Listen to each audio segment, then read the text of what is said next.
वाहिगुरु साहिब जियो बंधन ठानी होए अधीना बनत बिनय बन आगे दीना रावर की आज्ञा जिम होई सुधरियो काज बयो पुर सोई।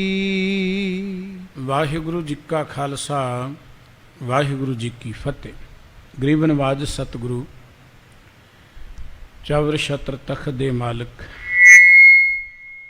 जुगो जुग अटल जहरा जहूर अति हाजरा हजूर सतगुरु ਸਾਹਿਬ ਸ੍ਰੀ ਗੁਰੂ ਗ੍ਰੰਥ ਸਾਹਿਬ ਜੀ ਦੀ ਪਾਵਨ ਚਰਨ ਸਰਣ ਵਿੱਚ ਬਿਰਾਜਮਾਨ ਪਰਮ ਸਤਿਕਾਰਯੋਗ ਗੁਰੂ ਰੂਪ ਖਾਲਸਾ ਸਾਧ ਸੰਗਤ ਜੀਓ, ਵਾਹਿਗੁਰੂ ਜੀ ਦੀ ਬਖਸ਼ਿਸ਼ ਸਦਕਾ ਗੁਰੂ ਹਜ਼ੂਰੀ ਵਿੱਚ ਬੈਠ ਕੇ ਗੁਰਬਾਣੀ ਕੀਰਤਨ ਸਰਵਣ ਕਰਨ ਦਾ ਸੁਭਾਗ ਪ੍ਰਾਪਤ ਹੋਇਆ ਹੈ। ਗੁਰੂ ਕੇ ਹਜ਼ੂਰੀ ਕੀਰਤਨੀਆਂ ਨੇ ਮਾਨਯੋਗ ਭਾਈ ਸਾਹਿਬ ਭਾਈ ਗੁਰਦਾਸ ਜੀ ਦੇ ਇਹ ਬਚਨ ਜੋ ਧੰਨ ਗੁਰੂ ਹਰਗੋਬਿੰਦ ਸਾਹਿਬ ਜੀ ਦੀ ਉਸਤਤ ਵਿੱਚ ਉਹਨਾਂ ਨੇ ਅੰਕਿਤ ਕੀਤੇ ਨੇ। ਦਸਤਗੀਰ ਹੋਏ ਪੰਜ ਪੀਰ ਹਰ ਗੁਰ ਹਰ ਗੋਬਿੰਦ ਅਤੁੱਲਾ ਦੀਨ ਦੁਨੀ ਦਾ ਬਾਦਸ਼ਾਹ ਪਾਤਸ਼ਾਹ ਅਡੋਲਾ। ਇਹ ਪਾਵਨ ਪੌੜੀ ਆਪ ਜੀ ਸਰਵਣ ਕਰ ਰਹੇ ਸੀ। ਗੁਰੂ ਹਰਗੋਬਿੰਦ ਸਾਹਿਬ ਜੀ ਮਹਾਰਾਜ ਜਿਨ੍ਹਾਂ ਨੂੰ ਅਸੀਂ ਮੀਰੀ ਪੀਰੀ ਦੇ ਮਾਲਕ ਦੇ ਨਾਮ ਨਾਲ ਚੇਤੇ ਕਰਦੇ ਹਾਂ, ਜਿਨ੍ਹਾਂ ਨੂੰ ਭਾਈ ਗੁਰਦਾਸ ਜੀ ਨੇ ਕਿਹਾ ਦਲ ਭੰਜਨ ਗੁਰੂ ਸੂਰਮਾ ਵੱਡ ਜੋਧਾ ਬਹੁ ਪਰ ਉਪਕਾਰੀ ਭਾਰੀ ਸਤਿਗੁਰੂ ਕਹਿ ਕੇ ਯਾਦ ਕੀਤਾ ਹੈ। ਉਸ ਸਤਿਗੁਰੂ ਜੀ ਨੂੰ ਦੀਨ ਤੇ ਦੁਨੀਆ ਦੇ ਪਾਤਸ਼ਾਹ ਭਾਈ ਸਾਹਿਬ ਜੀ ਕਹਿ ਰਹੇ ਨੇ। ਦੁਨੀਆ 'ਚ ਜਦੋਂ ਅਸੀਂ ਸਮਾਜ 'ਚ ਨਜ਼ਰ ਮਾਰਦੇ ਹਾਂ, ਜਿਹੜੇ ਲੋਕੀ ਦੀਨ ਨਾਲ ਜੁੜਦੇ ਨੇ, ਧਰਮ ਨਾਲ ਜੁੜਦੇ ਨੇ, ਉਹ ਦੁਨੀਆ ਨਾਲੋਂ ਟੁੱਟ ਜਾਂਦੇ ਨੇ। ਉਹ ਦੁਨੀਆ ਤੋਂ ਵੱਖਰੇ ਹੋ ਜਾਂਦੇ ਨੇ, ਸਮਾਜ ਨਾਲੋਂ ਟੁੱਟ ਜਾਂਦੇ ਨੇ, ਜੰਗਲਾਂ ਪਹਾੜਾਂ ਤੀਰਥਾਂ 'ਤੇ ਜਾ ਬੈਠਦੇ ਨੇ। ਕਹਿੰਦੇ ਦੁਨੀਆ ਨਾਲ ਸਾਡਾ ਵਾਸਤਾ ਹੀ ਕੋਈ ਨਹੀਂ ਹੈ। ਕੁਝ ਉਹ ਲੋਕ ਨੇ ਜਿਹੜੇ ਦੁਨੀਆ ਨਾਲ ਜੁੜਦੇ ਨੇ, ਉਹ ਦੀਨ ਦੇ ਨਾਲ ਕੋਈ ਆਪਣਾ ਵਾਸਤਾ ਨਹੀਂ ਰੱਖਦੇ। ਦੀਨ ਤੋਂ ਬਿਨਾਂ ਦੁਨੀਆ ਵੀ ਸਾਨੂੰ ਸੁੱਖ ਨਹੀਂ ਦੇ ਸਕਦੀ ਤੇ ਦੁਨੀਆ ਤੋਂ ਬਿਨਾਂ ਦੀਨ ਵਿੱਚ ਵੀ ਸਾਨੂੰ ਸਫਲਤਾ ਨਹੀਂ ਮਿਲ ਸਕਦੀ। ਇਹਨਾਂ ਦੋਵਾਂ ਦਾ ਕੁਦਰਤ ਨੇ ਸੁਮੇਲ ਰੱਖਿਆ ਹੈ। ਆਪਣੇ ਮੁਲਕ ਦੀ ਗੁਲਾਮੀ ਦਾ ਵੱਡਾ ਕਾਰਨ ਇਹ ਸੀ ਕਿ ਜਿਹੜੇ ਲੋਕੀ ਧਰਮ ਨਾਲ ਜੁੜੇ ਨਾ, ਉਹ ਕੇਵਲ ਮਾੜਾ ਫੇਰਨ ਤੱਕ, ਜਪ ਤਪ ਤੱਕ ਸੀਮਤ ਹੋ ਕੇ ਰਹਿ ਗਏ ਤੇ ਲੋਕਾਂ ਨੂੰ ਵੀ ਇਸੇ ਪਾਸੇ ਉਹਨਾਂ ਨੇ ਲਗਾਇਆ। ਧਰਮ ਦੇ ਨਾਂ 'ਤੇ ਬਹੁਤ ਸਾਰੇ ਲੋਕ ਜਿਹੜੇ ਘਰ ਪਰਿਵਾਰ ਜ਼ਿੰਮੇਵਾਰੀਆਂ ਛੱਡ ਕੇ ਵੱਖਰੇ ਹੋ ਬੈਠੇ, ਉਹ ਕਾਇਰ ਬਣ ਗਏ, ਬੁਜ਼ਦਿਲ ਬਣ ਗਏ। ਉਹ ਆਪਣੀ ਦੁਨਿਆਵੀ ਜ਼ਿੰਮੇਵਾਰੀ ਤੋਂ ਭੱਜਣੇ ਸ਼ੁਰੂ ਹੋ ਗਏ। ਧਰਮ ਦਾ ਅਰਥ ਹੈ ਆਪ ਜ਼ਿੰਦਗੀ ਦੇ ਅੰਦਰ ਉੱਚੇ ਉੱਠ ਕੇ ਬਾਕੀ ਹੋਰ ਸਮਾਜ ਦੇ ਲੋਕਾਂ ਦੇ ਰਸਤੇ ਨੂੰ ਸਾਫ਼ ਕਰਨਾ, ਸਮਾਜ ਦੇ ਵਿੱਚੋਂ ਬੁਰਾਈਆਂ ਨੂੰ ਦੂਰ ਕਰਨਾ। ਧਰਮ ਦਾ ਅਰਥ ਕਿਤੇ ਵੀ ਮਾੜਾ ਫੇਰਨਾ ਨਹੀਂ ਹੈ। ਧਰਮ ਦਾ ਅਰਥ ਕਿਤੇ ਵੀ ਕਿਸੇ ਧਰਮ ਸਥਾਨ 'ਤੇ ਬੈਠਣਾ ਨਹੀਂ। ਧਰਮ ਦਾ ਅਰਥ ਡਿਊਟੀ, ਫਰਜ਼ ਜਿਹਨੂੰ ਆਪਾਂ ਕਹਿ ਸਕਦੇ ਹਾਂ। ਮਨੁੱਖ ਹੋਣ ਦੇ ਨਾਤੇ ਸਾਡਾ ਫਰਜ਼ ਕੀ ਹੈ, ਇਹਨੂੰ ਧਰਮ ਕਿਹਾ ਜਾਂਦਾ ਹੈ। ਪਰਮਾਤਮਾ ਨੇ ਮਨੁੱਖ ਬਣਾਇਆ ਹੈ, ਪਰਮਾਤਮਾ ਨੇ ਧਰਤੀ ਬਣਾਈ ਹੈ। ਇਸ ਧਰਤੀ 'ਤੇ ਸਿਰਜਣਾ ਮਨੁੱਖ ਨੇ ਕਰਨੀ ਹੈ। ਅੱਜ ਤੱਕ ਜੋ ਕੁਝ ਸਿਰਜਿਆ ਗਿਆ ਹੈ ਮਨੁੱਖ ਨੇ ਸਿਰਜਿਆ। ਵੱਡੀਆਂ ਵੱਡੀਆਂ ਬਿਲਡਿੰਗਾਂ ਜਾਂ ਹੋਰ ਕੁਝ ਹੈ ਮਨੁੱਖ ਨੇ ਬਣਾਇਆ। ਜੇ ਮਨੁੱਖ ਸਾਰੇ ਹੀ ਛੱਡ ਕੇ ਜੰਗਲਾਂ 'ਚ ਬੈਠ ਜਾਣ ਤਾਂ ਇਹ ਕੁਝ ਨਹੀਂ ਸੀ ਨਜ਼ਰ ਆਉਣਾ। ਇਹ ਦੁਨੀਆ ਦੇ ਨਾਲ ਜੁੜਨਾ ਵੀ ਜ਼ਰੂਰੀ ਹੈ। ਜਿਹੜੇ ਦੀਨ ਨਾਲ ਜੁੜੇ ਉਹ ਦੁਨੀਆ ਨਾਲੋਂ ਟੁੱਟ ਗਏ। ਜਿਹੜੇ ਦੁਨੀਆ ਵਾਲੇ ਬੰਨੇ ਲੱਗੇ ਕਹਿੰਦੇ ਸਾਨੂੰ ਦੀਨ ਦੀ ਲੋੜ ਕੋਈ ਨਹੀਂ, ਉਹ ਜ਼ਾਲਮ ਬਣ ਗਏ, ਉਹ ਭ੍ਰਿਸ਼ਟ ਬਣ ਗਏ। ਉਹ ਕੇਵਲ ਮਾਇਆਧਾਰੀ ਬਣ ਕੇ ਅੰਦਰੋਂ ਕਠੋਰ ਬਣ ਗਏ। ਉਹਨਾਂ ਦੇ ਅੰਦਰੋਂ ਇਨਸਾਨੀਅਤ ਮੁੱਕ ਗਈ। ਆਪਣੇ ਇਸ ਮੁਲਕ ਦੇ ਅੰਦਰ ਦੋ ਹੀ ਤਰ੍ਹਾਂ ਦੇ ਲੋਕ ਸਨ। ਇੱਕ ਲੋਕਾਂ ਨੂੰ ਮਾਰਨ ਵਾਲੇ, ਕੁੱਟਣ ਵਾਲੇ, ਲੁੱਟਣ ਵਾਲੇ, ਤੇ ਇੱਕ ਉਹ ਜਿਹੜੇ ਮਰ ਰਹੇ ਸਨ। ਇੱਕ ਮਰਨ ਵਾਲੇ ਤੇ ਇੱਕ ਮਾਰਨ ਵਾਲੇ। ਜਿਉਣ ਵਾਲਾ ਹੈ ਹੀ ਕੋਈ ਨਹੀਂ ਸੀ, ਜਾਂ ਜਿਉਣ ਦੀ ਜਾਚ ਦੱਸਣ ਵਾਲਾ ਕੋਈ ਨਹੀਂ ਸੀ। ਵਾਹਿਗੁਰੂ ਜੀ ਨੇ ਕਿਰਪਾ ਕੀਤੀ, ਗੁਰੂ ਨਾਨਕ ਸਾਹਿਬ ਜੀ ਮਹਾਰਾਜ ਆਏ। ਗੁਰੂ ਨਾਨਕ ਸਾਹਿਬ ਜੀ ਨੇ ਨਿਰਮਲ ਪੰਥ ਦੀ ਆਰੰਭਤਾ ਕੀਤੀ। ਉਹਨਾਂ ਨੇ ਇੱਕ ਨਵੀਂ ਜੀਵਨ ਜਾਚ ਸੰਸਾਰ ਦੇ ਲੋਕਾਂ ਨੂੰ ਦਿੱਤੀ। ਸਾਡੀ ਦੀਨ ਤੇ ਦੁਨੀਆ ਨੂੰ ਇਕੱਠਿਆਂ ਕਰ ਦਿੱਤਾ ਸਤਿਗੁਰੂ ਸੱਚੇ ਪਾਤਸ਼ਾਹ ਜੀ ਨੇ। ਗੁਰੂ ਨਾਨਕ ਸਾਹਿਬ ਜੀ ਦਾ ਇਹ ਨਿਰਮਲ ਪੰਥ ਜਿੱਥੇ ਸਾਨੂੰ ਪਰਮਾਤਮਾ ਦੇ ਪਿਆਰ 'ਚ ਜੁੜ ਕੇ ਆਪਣੇ ਪਰਮਾਰਥ ਦੇ ਪੱਖ ਤੋਂ ਉੱਚੇ ਉੱਠਣ ਦੀ ਗੱਲ ਕਰਦਾ ਹੈ, ਉੱਥੇ ਦੁਨਿਆਵੀ ਤੌਰ ਤੇ ਕਿਰਤ ਕਰਕੇ ਪਦਾਰਥ ਦੇ ਨਾਲ ਜੁੜਨ ਦੀ ਗੱਲ ਕਰਦਾ ਹੈ। ਪਦਾਰਥ ਵੀ ਜ਼ਿੰਦਗੀ 'ਚ ਜ਼ਰੂਰੀ ਹੈ। ਪਦਾਰਥ ਸਾਡੇ ਲਈ ਸੁਖਦਾਈ ਰਹਿ ਸਕੇ ਜਾਂ ਅਸੀਂ ਜ਼ਿੰਦਗੀ ਦਾ ਸੁੱਖ ਮੰਨ ਸਕੀਏ, ਇਹਦੇ ਲਈ ਪਰਮਾਰਥ ਬੜਾ ਜ਼ਰੂਰੀ ਹੈ। ਗੁਰੂ ਨਾਨਕ ਸਾਹਿਬ ਜੀ ਦੇ ਇਸ ਗੁਰਮੁਖ ਪੰਥ ਨੂੰ ਸਤਿਗੁਰੂ ਗੁਰੂ ਅੰਗਦ ਦੇਵ ਜੀ ਮਹਾਰਾਜ ਨੇ ਪ੍ਰਚਾਰਿਆ। ਸ੍ਰੀ ਗੁਰੂ ਅਮਰਦਾਸ ਜੀ ਮਹਾਰਾਜ ਦੇ ਵੇਲੇ ਇੱਕ ਨਿਰਮਲ ਪੰਥ ਪੂਰਨ ਤੌਰ ਤੇ ਉਜਾਗਰ ਹੋ ਗਿਆ, ਲੋਕਾਂ 'ਚ ਚਲਿਆ ਗਿਆ। ਗੁਰੂ ਅਮਰਦਾਸ ਰਾਮਦਾਸ ਜੀ ਮਹਾਰਾਜ ਦੇ ਵੇਲੇ ਹੋਰ ਬਹੁਤ ਸਾਰੇ ਲੋਕ ਜਿਹੜੇ ਦਸਤਕਾਰੀ ਕਿੱਤੇ ਨਾਲ ਸੰਬੰਧਿਤ ਸਨ, 52 ਕਿੱਤਿਆਂ ਦੇ ਲੋਕ ਅੰਮ੍ਰਿਤਸਰ ਸਤਿਗੁਰੂ ਜੀ ਨੇ ਵਸਾਏ। ਉਹ ਹਰ ਤਰ੍ਹਾਂ ਦੇ ਜਿਹੜੇ ਹੁਨਰ ਦੇ ਨਾਲ ਹੁਨਰਮੰਦ ਲੋਕ ਸਨ, ਕਿਰਤੀ ਲੋਕ ਸਨ, ਉਹ ਸਿੱਖੀ ਨਾਲ ਜੁੜਨੇ ਸ਼ੁਰੂ ਹੋ ਗਏ। ਗੁਰੂ ਅਰਜਨ ਦੇਵ ਜੀ ਮਹਾਰਾਜ ਦਾ ਟਾਈਮ ਆਇਆ ਜਿਹੜੇ ਸਿੱਖੀ ਸਿਖਰ ਤੇ ਪਹੁੰਚ ਗਈ, ਟਾਪੂਆਂ ਤੱਕ ਸਿੱਖੀ ਚਲੀ ਗਈ, ਦੇਸਾਂ ਪ੍ਰਦੇਸਾਂ ਤੱਕ ਸਿੱਖੀ ਚਲੀ ਗਈ। ਔਰ ਉਸ ਵੇਲੇ ਦਾ ਸਿੱਖੀ ਦਾ ਆਚਾਰ ਕਿੰਨਾ ਉੱਚਾ ਹੋ ਗਿਆ ਕਿ ਵੱਡੇ ਵੱਡੇ ਵਪਾਰੀ, ਵੱਡੇ ਵੱਡੇ ਧਨਾਢ ਲੋਕ ਸਿੱਖੀ ਨਾਲ ਜੁੜ ਗਏ। ਗੁਰੂ ਅਰਜਨ ਦੇਵ ਜੀ ਮਹਾਰਾਜ ਨੇ ਮਨੁੱਖਤਾ ਦੇ ਲਈ ਇੱਕ ਬੜੀ ਮਹਾਨ ਦਾਤ ਦਿੱਤੀ, ਉਸੇ ਸ੍ਰੀ ਗੁਰੂ ਗ੍ਰੰਥ ਸਾਹਿਬ ਜੀ ਮਹਾਰਾਜ ਦੀ ਸੰਪਾਦਨਾ। ਗੁਰੂ ਅਰਜਨ ਦੇਵ ਜੀ ਲੋਕਾਂ ਦੇ ਦਿਲਾਂ ਦੇ ਰਾਜੇ ਸਨ, ਮਨੁੱਖਤਾ ਦੇ ਬੜੇ ਵੱਡੇ ਸੇਵਾਦਾਰ ਸਨ। ਸਿੱਖੀ ਦਾ ਇਹ ਜਲਾਓ ਸਿੱਖੀ ਵਿਰੋਧੀ ਤਾਕਤਾਂ ਜਾਂ ਮਨੁੱਖ ਵਿਰੋਧੀ ਤਾਕਤਾਂ ਸਹਿਣ ਨਾ ਕਰ ਸਕੀਆਂ। ਉਹਨਾਂ ਦੀ ਇਸ ਈਰਖਾ ਦੇ ਵਿੱਚੋਂ ਇਹ ਗੱਲ ਨਿਕਲੀ ਕਿ ਗੁਰੂ ਅਰਜਨ ਦੇਵ ਜੀ ਮਹਾਰਾਜ ਦੀ ਸ਼ਹਾਦਤ ਹੋ ਗਈ। ਗੁਰੂ ਅਰਜਨ ਦੇਵ ਜੀ ਦੀ ਸ਼ਹਾਦਤ ਤੋਂ ਬਾਅਦ ਗੁਰੂ ਹਰਗੋਬਿੰਦ ਸਾਹਿਬ ਜੀ ਮਹਾਰਾਜ ਗੁਰਗੱਦੀ ਤੇ ਬੈਠੇ। ਗੁਰੂ ਹਰਗੋਬਿੰਦ ਸਾਹਿਬ ਜੀ ਮਹਾਰਾਜ ਨੇ ਉਹ ਗੁਰੂ ਨਾਨਕ ਸਾਹਿਬ ਜੀ ਦਾ ਲਗਾਇਆ ਜਿਹੜਾ ਬੀਜ ਸੀ, ਜੋ ਪੌਦਾ ਸੀ, ਉਸ ਵੇਲੇ ਉਹ ਫਲ ਲੱਗਿਆ। ਸਭ ਤੋਂ ਪਹਿਲਾਂ ਮੀਰੀ ਤੇ ਪੀਰੀ ਦੀ ਗੱਲ ਗੁਰੂ ਨਾਨਕ ਸਾਹਿਬ ਜੀ ਨੇ ਹੀ ਕੀਤੀ ਹੈ। ਇਹਦੋਂ ਵੱਡੀ ਪੀਰੀ ਕੀ ਹੋ ਸਕਦੀ? ਪੀਰੀ ਦਾ ਅਰਥ ਹੁੰਦਾ ਆਤਮਿਕ ਤੌਰ ਤੇ ਗੁਣਵਾਨ ਹੋਣਾ, ਉੱਚੇ ਉੱਠਣਾ, ਪਰਮਾਰਥ ਵਾਲੇ ਪੱਖ ਤੋਂ ਉੱਚੇ ਉੱਠਣਾ। ਤੇ ਮੀਰੀ ਦਾ ਅਰਥ ਹੈ ਸੰਸਾਰ ਪਦਾਰਥਕ ਤੌਰ ਤੇ ਉੱਚੇ ਉੱਠਣਾ, ਕਿਰਤ ਕਰਨੀ, ਕਾਰੋਬਾਰ ਕਰਨਾ, ਦੁਨੀਆ ਦੇ ਧੰਦੇ ਕਰਨੇ, ਐਜੂਕੇਸ਼ਨ ਲੈ ਕੇ ਜਾਂ ਕਾਰੋਬਾਰ ਕਰਕੇ ਉੱਚੇ ਉੱਠਣਾ, ਦੁਨਿਆਵੀ ਜਿਹਨੂੰ ਆਪਾਂ ਠਾਠ ਬਾਠ ਕਹਿੰਦੇ ਇਹ ਮੰਨਣਾ। ਇਹਦੀ ਰਮਤਾ ਗੁਰੂ ਨਾਨਕ ਸਾਹਿਬ ਜੀ ਨੇ। ਦੇਖੋ ਗੁਰੂ ਨਾਨਕ ਸਾਹਿਬ ਜੀ ਪੀਰ ਕਿੱਡੇ ਵੱਡੇ ਨੇ, ਜ਼ਾਹਰ ਪੀਰ ਜਗਤ ਗੁਰੂ ਬਾਬਾ। ਜਿੱਥੇ ਵੀ ਸਤਿਗੁਰੂ ਜੀ ਗਏ ਵੱਡੇ ਵੱਡੇ ਸਿੱਧ ਜੋਗੀ ਧਾਰਮਿਕ ਲੋਕ ਗੁਰੂ ਨਾਨਕ ਸਾਹਿਬ ਜੀ ਦੇ ਅੱਗੇ ਝੁਕ ਗਏ। ਇਹ ਸਤਿਗੁਰੂ ਜੀ ਦੀ ਪੀਰੀ ਹੈ। ਜੇ ਸਤਿਗੁਰੂ ਜੀ ਦਾ ਮੀਰੀ ਪੱਖ ਦੇਖੀਏ, ਬਾਬਰ ਦੇ ਅੱਗੇ ਕੋਈ ਨਹੀਂ ਅੜ ਸਕਿਆ, ਹਿੰਦੁਸਤਾਨ ਦਾ ਕੋਈ ਰਾਜਾ ਕੋਈ ਬਾਦਸ਼ਾਹ, ਤੇ ਉਹ ਬਾਬਰ ਅੱਗੇ ਅੜੇ ਤੇ ਗੁਰੂ ਨਾਨਕ ਸਾਹਿਬ ਜੀ ਮਹਾਰਾਜ।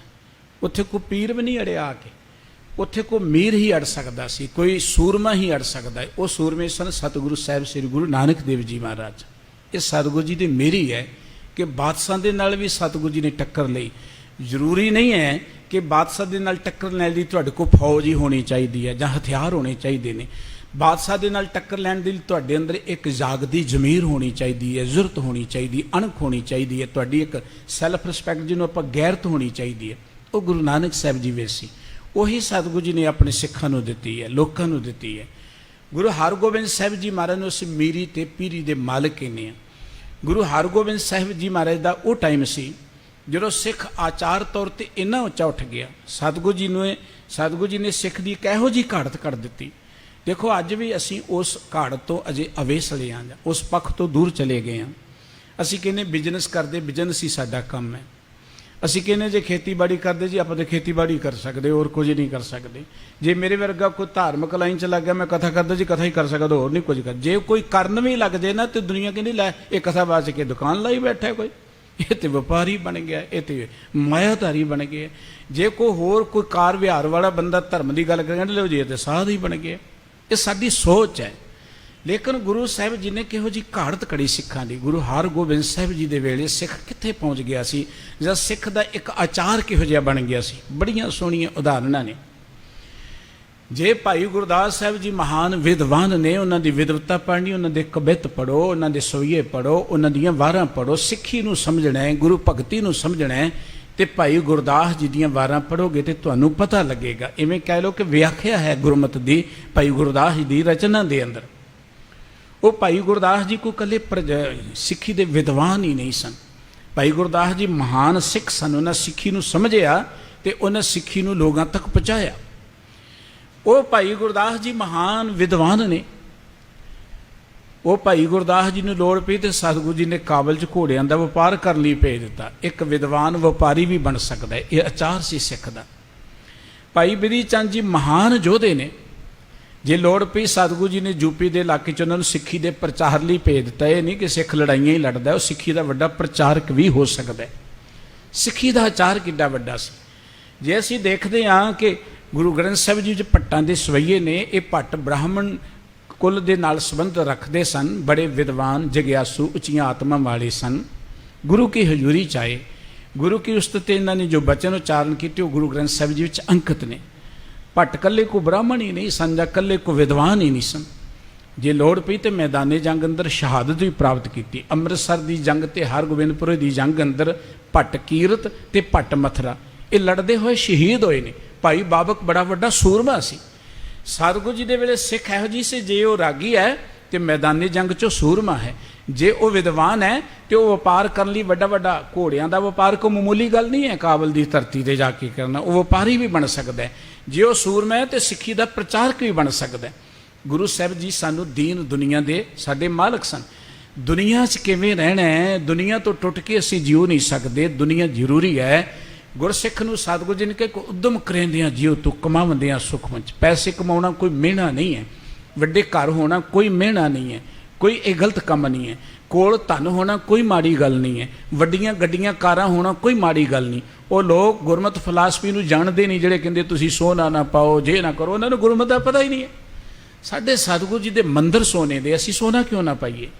ਪਰ ਮਸਲਾ ਹੈ ਕਿ ਉਹ ਸੋਨਾ ਆਇਆ ਕਿਵੇਂ ਸਾਡੇ ਕੋਲ? ਉਹ ਸੋਨਾ ਕਿਤੇ ਲੋਕਾਂ ਦਾ ਖੂਨ ਪੀ ਕੇ ਤਾਂ ਨਹੀਂ ਆਇਆ, ਉਹ ਸਾਡੇ ਵੱਡੇ ਕਾਰੋਬਾਰ ਕਿਤੇ ਲੋਕਾਂ ਤੇ ਜ਼ੋਰ ਜ਼ੁਲਮ ਕਰਕੇ ਤਾਂ ਨਹੀਂ ਬਣੇ। ਸਾਨੂੰ ਕਿਹਾ ਕਿ ਕਿਰਤ ਕਰਕੇ ਤੁਸੀਂ ਉਦਮ ਕਰਕੇ ਜਿਓ, ਤੁਹਾਡੇ ਵੱਡੇ ਵੱਡੇ ਕਾਰੋਬਾਰ ਹੋਣੇ ਚਾਹੀਦੇ ਨੇ। ਪਰ ਇਹ ਗੱਲ ਚੇਤੇ ਰੱਖਿਓ, ਇਹਨੇ ਕਾਰੋਬਾਰਾਂ ਵਿੱਚ ਤੁਸੀਂ ਦੁਨਿਆਵੀ ਤੌਰ ਤੇ ਉੱਚੇ ਉੱਡ ਜਾਓਗੇ, ਪਦਾਰਥ ਨੂੰ ਤੇ ਇਕੱਤਰ ਕਰ ਲਓਗੇ।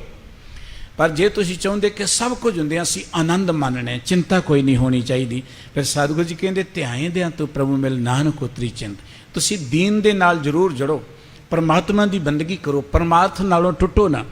ਸਤਿਗੁਰੂ ਜੀ ਨੇ ਸਾਨੂੰ ਦੀਨ ਵਿੱਚ ਵੀ ਤਰੱਕੀ ਕਰਨ ਦੀ ਗੱਲ ਕਹੀ ਤੇ ਸਾਨੂੰ ਦੁਨੀਆ ਵਿੱਚ ਵੀ ਉੱਚੇ ਉੱਠਣ ਦੀ ਗੱਲ ਕਹੀ। ਕਿਤੇ ਨਹੀਂ ਕਿਹਾ ਕਿ ਜ਼ਿੰਮੇਵਾਰੀਆਂ ਛੱਡ ਕੇ ਭੱਜੋ। ਅੱਜ ਜਦੋਂ ਸਮਾਜ ਦੀ ਗੱਲ ਚੱਲਦੀ ਹੈ, ਜਦੋਂ ਮੁਲਕ ਦੀ ਗੱਲ ਚੱਲਦੀ ਹੈ, ਆਪਾਂ ਕਹਿੰਦੇ ਬੜਾ ਭ੍ਰਿਸ਼ਟਾਚਾਰ ਹੈ, ਬੜੀ ਬੇਈਮਾਨੀ ਹੈ। ਇਹ ਬੇਈਮਾਨੀ ਦਾ ਕਾਰਨ ਇਹ ਹੈ, ਜਿਹੜੇ ਲੋਕ ਕਹਿੰਦੇ ਜੀ ਅਸੀਂ ਧਾਰਮਿਕ ਬੰਦੇ, ਅਸੀਂ ਤੇ ਮਾਲਾ ਫੇਰਨੀ, ਅਸੀਂ ਕੀ ਲੈਣਾ, ਰੋਟੀ ਕੋਈ ਦੇ ਜਾਏਗਾ ਖਾ ਲਵਾਂਗੇ, ਉਹ ਲੋਕ ਜ਼ਿੰਮੇਵਾਰ ਨੇ ਇਹਦੇ ਲਈ। ਜਿਹੜੇ ਸਮਾਜ ਤੋਂ ਟੁੱਟ ਚੁੱਕੇ ਨੇ ਲੋਕ, ਜੇ ਕੋਈ ਧਰਮ ਦਾ ਗਿਆਨ ਹੈ ਤੇ ਸਾਨੂੰ ਆਪ ਸਮਾਜ ਵਿੱਚ ਵੜ ਕੇ ਲੋਕਾਂ ਨੂੰ ਉਹ ਗਿਆਨ ਦੱਸਣਾ ਚਾਹੀਦਾ, ਜਿਉ ਕੇ ਦੱਸਣਾ ਚਾਹੀਦਾ ਕਿ ਇਹ ਇੱਕ ਜ਼ਿੰਦਗੀ ਹੈ।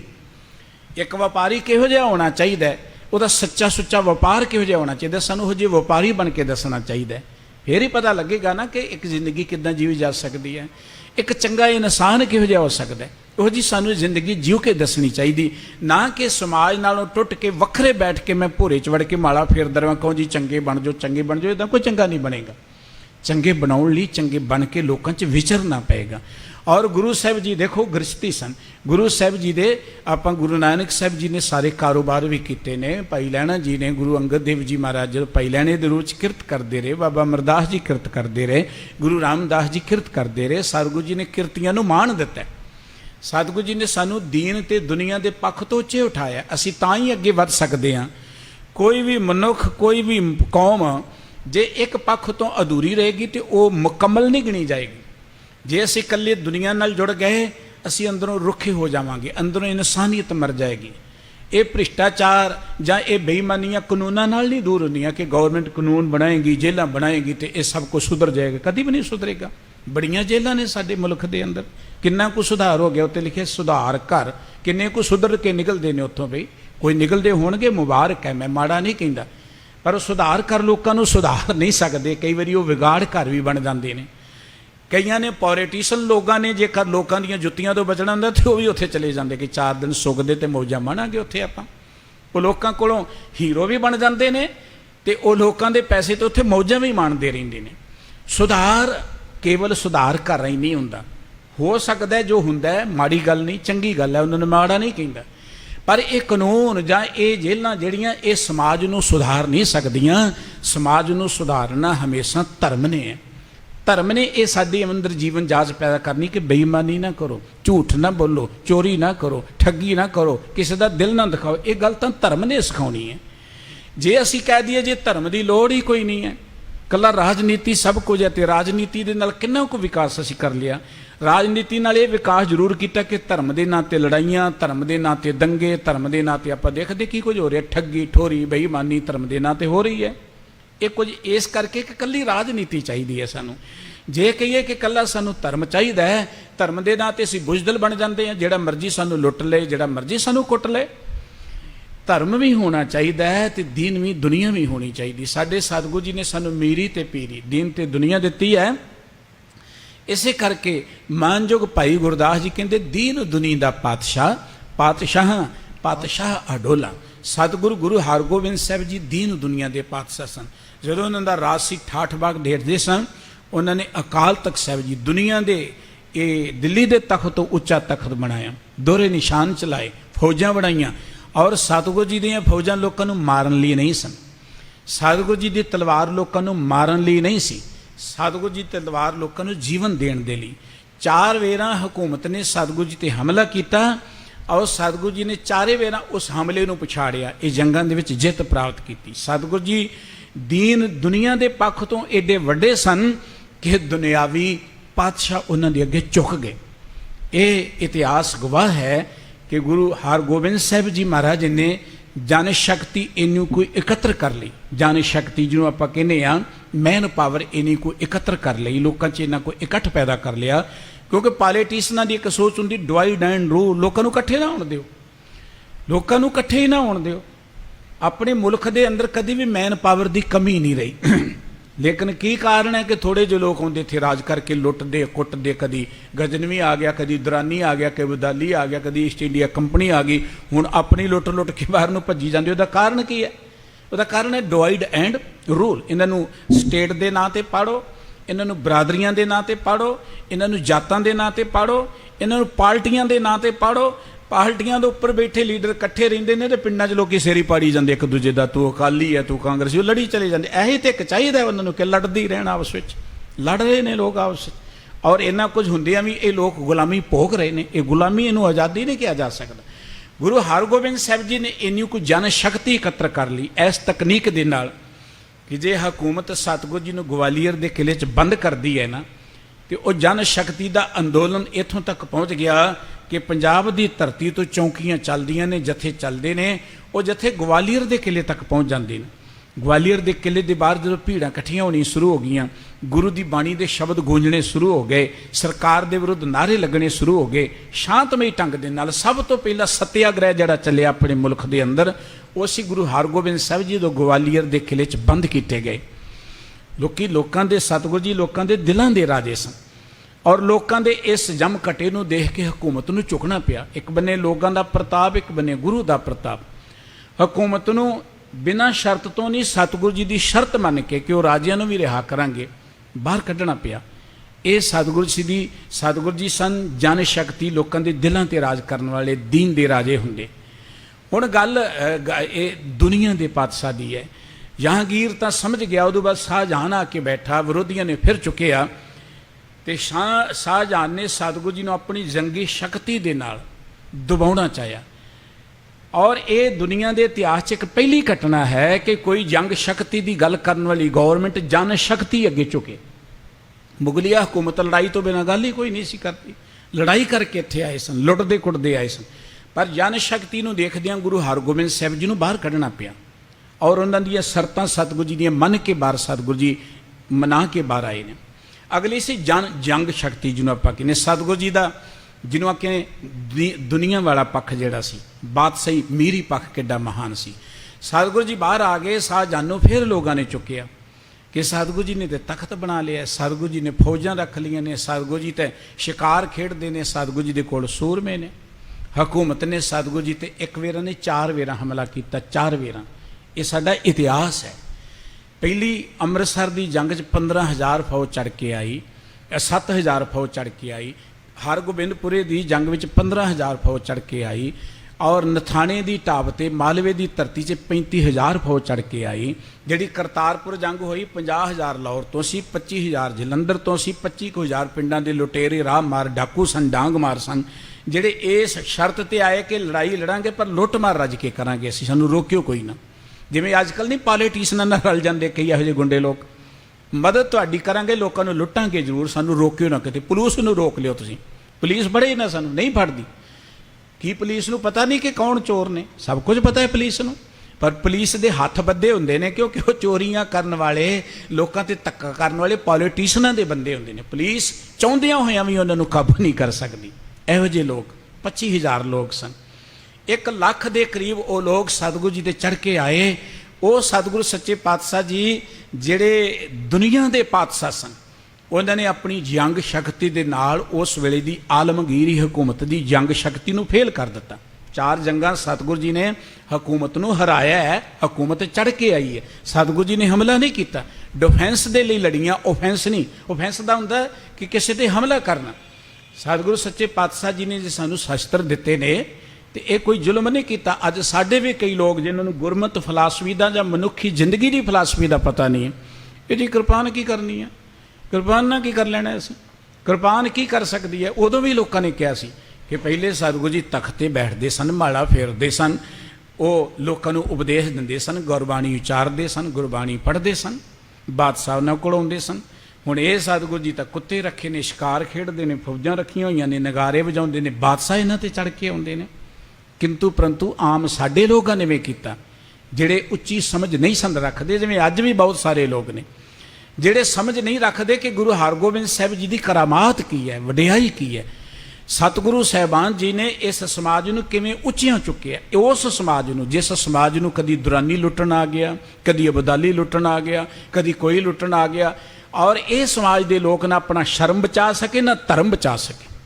ਸਾਡੀਆਂ ਧੀਆਂ ਨੂੰ, ਸਾਡੀਆਂ ਬਹੁ ਬੇਟੀਆਂ ਨੂੰ ਇੱਥੋਂ ਚੁੱਕ ਕੇ ਗਜਨੀ ਦੇ ਬਾਜ਼ਾਰਾਂ ਜਾ ਕੇ ਵੇਚਿਆ ਜਾਂਦਾ। ਮੰਡੀ ਲੱਗਦੀ ਸੀ ਉੱਥੇ, ਜੇ ਪਸ਼ੂਆਂ ਦੀ ਮੰਡੀ ਨਹੀਂ ਲੱਗਦੀ, ਸਾਡੀਆਂ ਬੱਚੀਆਂ ਦੀ ਉੱਥੇ ਮੰਡੀ ਲੱਗਦੀ ਸੀ, ਟਕੇ ਟਕੇ ਤੇ ਵੇਚੀਆਂ ਜਾਂਦੀਆਂ ਸਨ। ਇੱਥੋਂ ਦੇ ਲੋਕਾਂ ਦੇ ਧਰਮ ਸਥਾਨ ਢਾਏ ਜਾਂਦੇ ਸਨ, ਧਾਰਮਿਕ ਚਿੰਨ੍ਹ ਬਰਬਾਦ ਕੀਤੇ ਜਾਂਦੇ ਸਨ। ਤੇ ਬਾਬਾ ਨਾਨਕ ਜੀ ਨੇ ਇਸੇ ਕਰਕੇ ਕਿਹਾ ਸੀ, ਸ਼ਰਮ ਧਰਮ ਦੋਏ ਛੱਪ ਖਲੋਏ, ਕੂੜ ਫਿਰੇ ਪ੍ਰਧਾਨ ਵੇਲਾ ਲੋ। ਇਹ ਲੋਕ ਨਾ ਸ਼ਰਮ ਬਚਾ ਸਕੇ ਤੇ ਨਾ ਧਰਮ ਬਚਾ ਸਕੇ। ਸਤਿਗੁਰੂ ਜੀ ਨੇ ਅਜਿਹੇ ਸਮਾਜ ਦੇ ਵਿੱਚ ਆ ਕੇ ਇੱਕ ਇਹੋ ਜਿਹੇ ਲੋਕ ਪੈਦਾ ਕੀਤੇ ਜਿਨ੍ਹਾਂ ਲੋਕਾਂ ਨੂੰ ਅੱਜ ਭਾਰਤ ਦੇ ਲੋਕੀ ਦੇਖਣਾ ਪਸੰਦ ਨਹੀਂ ਕਰਦੇ। ਪਤਾ ਕੀ ਕਹਿੰਦੇ ਨੇ ਉਹ ਲੋਕ?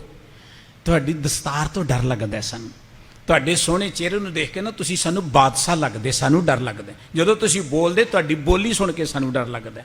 ਸਿੱਖ ਕੌਮ ਦਾ 1947 ਤੋਂ ਬਾਅਦ ਅਗਰ ਜਿੰਨਾ ਨੁਕਸਾਨ ਹੋਇਆ ਤਾਂ ਇਹ ਈਰਖਾ 'ਚ ਹੋਇਆ, ਹੋਰ ਕੋਈ ਕਾਰਨ ਨਹੀਂ। ਉਹ ਲੋਕ ਸੋਚਦੇ ਨੇ ਕਦੀ ਵੀ ਬਾਦਸ਼ਾਹੀ ਲੈ ਸਕਦੇ। ਸਾਨੂੰ ਤੇ ਸਾਡੇ ਸਤਿਗੁਰੂ ਜੀ ਨੇ ਹੰਨੇ ਹੰਨੇ ਬਾਦਸ਼ਾਹੀ ਦਿੱਤੀ, ਸਾਨੂੰ ਬਾਦਸ਼ਾਹੀ ਦੇਣੀ ਕਿਹਨੇ? ਉਹ ਲੋਕ ਗੁਰਮਤ ਦੇ ਸਿਧਾਂਤ ਤੋਂ ਬਿਲਕੁਲ ਕੋਰੇ ਨੇ, ਜਿਹੜੇ ਕਹਿੰਦੇ ਕੋਈ ਸਾਨੂੰ ਰਾਜ ਦੇ ਦੇਗਾ ਜੀ, ਸਾਡਾ ਹੱਕ ਦੇ ਦਿਓ, ਅਸੀਂ ਅਦਾਲਤ ਜਾਵਾਂਗੇ, ਹੱਕ ਦੇ ਦਿਓ। ਕੋਈ ਨਹੀਂ ਦਿੰਦਾ ਹੁੰਦਾ ਇੱਦਾਂ ਜੀ। ਸਾਡੀ ਬ੍ਰਿਟਿਸ਼ ਗਵਰਨਮੈਂਟ ਸਾਡਾ ਰਾਜ ਵਾਪਸ ਕਰ ਦੇ, ਕਦੀ ਕੋਈ ਚੋਰ ਚੀਜ਼ ਵਾਪਸ ਕਰਦਾ? ਇਹ ਤਾਂ ਬਿਲਕੁਲ ਨਾਦਾਨੀ ਹੈ ਜੀ। ਬ੍ਰਿਟਿਸ਼ ਗਵਰਨਮੈਂਟ ਸਾਨੂੰ ਸਾਡਾ ਉਹ ਰਾਜ ਦੇ ਦੇ ਖੋਇਆ ਹੋਇਆ, ਕਦੀ ਕੋਈ ਨਹੀਂ ਦੇਵੇਗਾ, ਨਾ ਕੋਈ ਕਿਸੇ ਨੂੰ ਦਿੰਦਾ ਹੈ। ਰਾਜ ਜਿਹੜੇ ਨੇ ਉਹ ਆਪਣੇ ਆਪਣੇ ਘਰ ਬਣਾਉਣੇ ਪੈਂਦੇ ਨੇ, ਆਪਣੇ ਘਰ ਬਣਾਉਣੇ ਪੈਂਦੇ। ਘਰ ਕੋਈ ਕਿਸੇ ਨੂੰ ਦਿੰਦਾ, ਕਿਸੇ ਦੀ ਖੋਈ 2-4 ਮਰਲੇ ਜ਼ਮੀਨ ਖੋਲੀ ਉਹ ਨਹੀਂ ਵਾਪਸ ਕਰਦਾ। ਰਾਜ ਕੌਣ ਕਰਦਾ? ਇਹ ਤਾਂ ਬਿਲਕੁਲ ਨਾਦਾਨੀ ਦੀਆਂ ਗੱਲਾਂ ਨੇ ਜੀ। ਸਾਨੂੰ ਅੰਗਰੇਜ਼ ਗਵਰਨਮੈਂਟ ਸਾਡਾ ਰਾਜ ਦੇ ਦੇਵੇ, ਉਹਨਾਂ ਖੋਇਆ ਦੇਣ ਲਈ ਨਹੀਂ ਹੈ ਤੇ ਨਾ ਕਿਸੇ ਨੇ ਦੇਣਾ। ਇਹ ਤੇ ਸਾਡੇ ਸਤਿਗੁਰੂ ਜੀ ਨੇ ਸਾਨੂੰ ਇੱਕ ਇਹੋ ਜਿਹੀ ਸੋਚ ਦਿੱਤੀ ਸੀ ਕਿ ਤੁਸੀਂ ਦੀਨ ਤੇ ਦੁਨੀਆ ਨਾਲ, ਮੀਰੀ ਤੇ ਪੀਰੀ ਦੇ ਨਾਲ, ਪਦਾਰਥ ਤੇ ਪਰਮਾਰਥ ਨਾਲ ਜੁੜ ਕੇ ਇਹਨੇ ਕੋ ਮੁਕੰਮਲ ਹੋ ਜਾਓ ਕਿ ਤੁਹਾਨੂੰ ਕੇਵਲ ਇੱਕ ਇਸ ਧਰਤੀ ਦੇ ਖਿੱਤੇ ਤੇ ਰਾਜ ਦੀ ਲੋੜ ਨਾ ਪਏ, ਤੁਸੀਂ ਸਾਰੀ ਧਰਤੀ ਦੇ ਰਾਜੇ ਬਣ ਕੇ ਵਿਚਰੋ। ਇਹ ਸੋਚ ਸਾਨੂੰ ਸਾਡੇ ਸਤਿਗੁਰੂ ਜੀ ਨੇ ਦਿੱਤੀ ਸੀ। ਹੈਰਾਨੀ ਦੀ ਗੱਲ ਕਿ ਅਸੀਂ ਗੁਰੂ ਦੀ ਸੋਚ ਨਾਲ ਜੁੜਦੇ ਹੀ ਨਹੀਂ। ਤੁਸੀਂ ਬੜੀ ਗੰਭੀਰਤਾ ਦੇ ਨਾਲ ਦੇਖੋਗੇ, ਅਸੀਂ ਪਤਾ ਕੀ ਪ੍ਰਚਾਰਦੇ ਹਾਂ? ਯੋਗ ਮਤ। ਅਸੀਂ ਪ੍ਰਚਾਰਦੇ ਹਾਂ ਵੈਸ਼ਨਵ ਮਤ। ਸਿੱਖ ਜੀ ਵੈਸ਼ਨਵ ਹੁੰਦੇ ਨੇ। ਹੈਰਾਨੀ ਦੀ ਗੱਲ ਹੈ, ਸਿੱਖ ਵੈਸ਼ਨਵ ਕਿੱਥੋਂ ਹੋ ਗਿਆ? ਸਿੱਖ ਸਿੱਖ ਹੈ, ਸਿੱਖ ਵੈਸ਼ਨਵ ਨਹੀਂ ਹੈ। ਸਿੱਖ ਕੋਈ ਜੋਗੀਆਂ ਨੂੰ ਰਟਨ ਵੀ ਨਹੀਂ ਕਰਦਾ ਕਿ ਇੱਥੇ ਧਿਆਨ ਧਰੋ ਤੇ ਨਾਮ ਜਪਣਾ। ਸਿੱਖ ਜੋਗੀ ਵੀ ਨਹੀਂ ਹੈ। ਸਿੱਖ ਸਤਿਗੁਰੂ ਜੀ ਨੇ ਨਿਰਮਲ ਪੰਥ ਚਲਾਇਆ। ਸਿੱਖ ਦੀ ਤੇ ਜੀਵਨ ਜਾਚ ਹੀ ਬੜੀ ਵਿਲੱਖਣ ਹੈ, ਦੁਨੀਆ ਦੇ ਸਾਰੇ ਮਤਾਂ ਤੋਂ ਵੱਖਰੀ। ਪਰ ਅਸੀਂ ਕਦੀ ਗੁਰਬਾਣੀ ਦੇ ਆਸੇ ਨੂੰ ਸਮਝਿਆ ਹੀ ਨਹੀਂ, ਨਾ ਸਮਝਣ ਦਾ ਯਤਨ ਕੀਤਾ। ਤੇ ਜੇ ਕੋਈ ਸਮਝਾਉਣ ਦਾ ਯਤਨ ਕਰੇ, ਸਮਝਦੇ ਨਹੀਂ, ਸਿਰ ਪਾੜਨ ਤੱਕ ਚਲੇ ਜਾਂਦੇ। ਇੱਥੇ ਆ ਕੇ ਅਸੀਂ ਰੋਕੀ ਚਲੇ ਜਾਂਦੇ ਹਾਂ। ਅਸੀਂ ਜਿੱਧਰ ਨੂੰ ਤੁਰ ਪਈਏ ਉੱਧਰ ਨੂੰ ਤੁਰੇ ਜਾਂਦੇ। ਤੇ ਵਿਰੋਧੀ ਬੜਾ ਆਨੰਦ ਮਾਣਦੇ ਨੇ ਸਾਡੀ ਇਸ ਖੂਬੀ ਨੂੰ ਦੇਖ ਕੇ ਕਿ ਅਸੀਂ ਸਮਝਦੇ ਨਹੀਂ ਹਾਂ। ਸਤਿਗੁਰੂ ਜੀ ਦੀਨ ਦੁਨੀਆ ਦੇ ਪਾਤਸ਼ਾਹ ਸਨ। ਸਾਡੇ ਸਤਿਗੁਰੂ ਜੀ ਨੇ ਇੱਥੇ ਤੱਕ ਸਾਡਾ ਲੈਵਲ ਪਹੁੰਚਾ ਦਿੱਤਾ। ਇੱਕ ਗਰੀਬ ਬੰਦਾ ਆਰਥਿਕ ਤੌਰ ਤੇ ਭਾਵੇਂ ਉਹ ਅਮੀਰ ਨਹੀਂ ਹੈ, ਅਮੀਰੀ ਦਾ ਸੰਬੰਧ ਕੋਈ ਆਰਥਿਕ ਪ੍ਰਬੰਧ ਦੇ ਨਾਲ ਨਹੀਂ ਹੈ। ਤੁਹਾਡੇ ਕੋਲ ਬਹੁਤ ਜ਼ਿਆਦਾ ਮੁਬਾਰਕ ਹੈ, ਵਾਹਿਗੁਰੂ ਦਾ ਧੰਨਵਾਦ ਕਰਨਾ ਚਾਹੀਦਾ। ਪਰ ਅਮੀਰੀ ਦਾ ਅਰਥ ਹੁੰਦਾ ਕਿ ਤੁਸੀਂ ਦਿਲ ਕਰਕੇ ਕਿੰਨੇ ਕੁ ਸਵੈਮਾਨ ਦੇ ਨਾਲ ਜਿਉਂਦੇ ਹੋ। ਤੁਹਾਡੇ 'ਚ ਗੈਰਤ ਕਿੰਨੀ ਕੁ ਹੈ, ਗੈਰਤ ਤੁਹਾਡੇ 'ਚ ਸਵੈਮਾਨ ਕਿੰਨਾ ਕੁ ਹੈ। ਜੇ ਤੁਹਾਡੇ 'ਚ ਔਗੌਰਵਤਾ ਤੇ ਸਵੈਮਾਨ ਨਹੀਂ ਹੈ, ਭਾਵੇਂ ਤੁਸੀਂ ਸਗਲ ਸਰਿੱਡੇ ਰਾਜੇ ਹੋ, ਤੁਸੀਂ ਅੰਦਰੋਂ ਮਰੇ ਹੋਏ ਹੋ, ਮੁਰਦੇ ਹੋ। ਮੁਰਦੇ ਬਣ ਕੇ ਜਿਉਣਾ ਤੇ ਕਿਸੇ ਅਰਥ ਨਹੀਂ ਹੈ।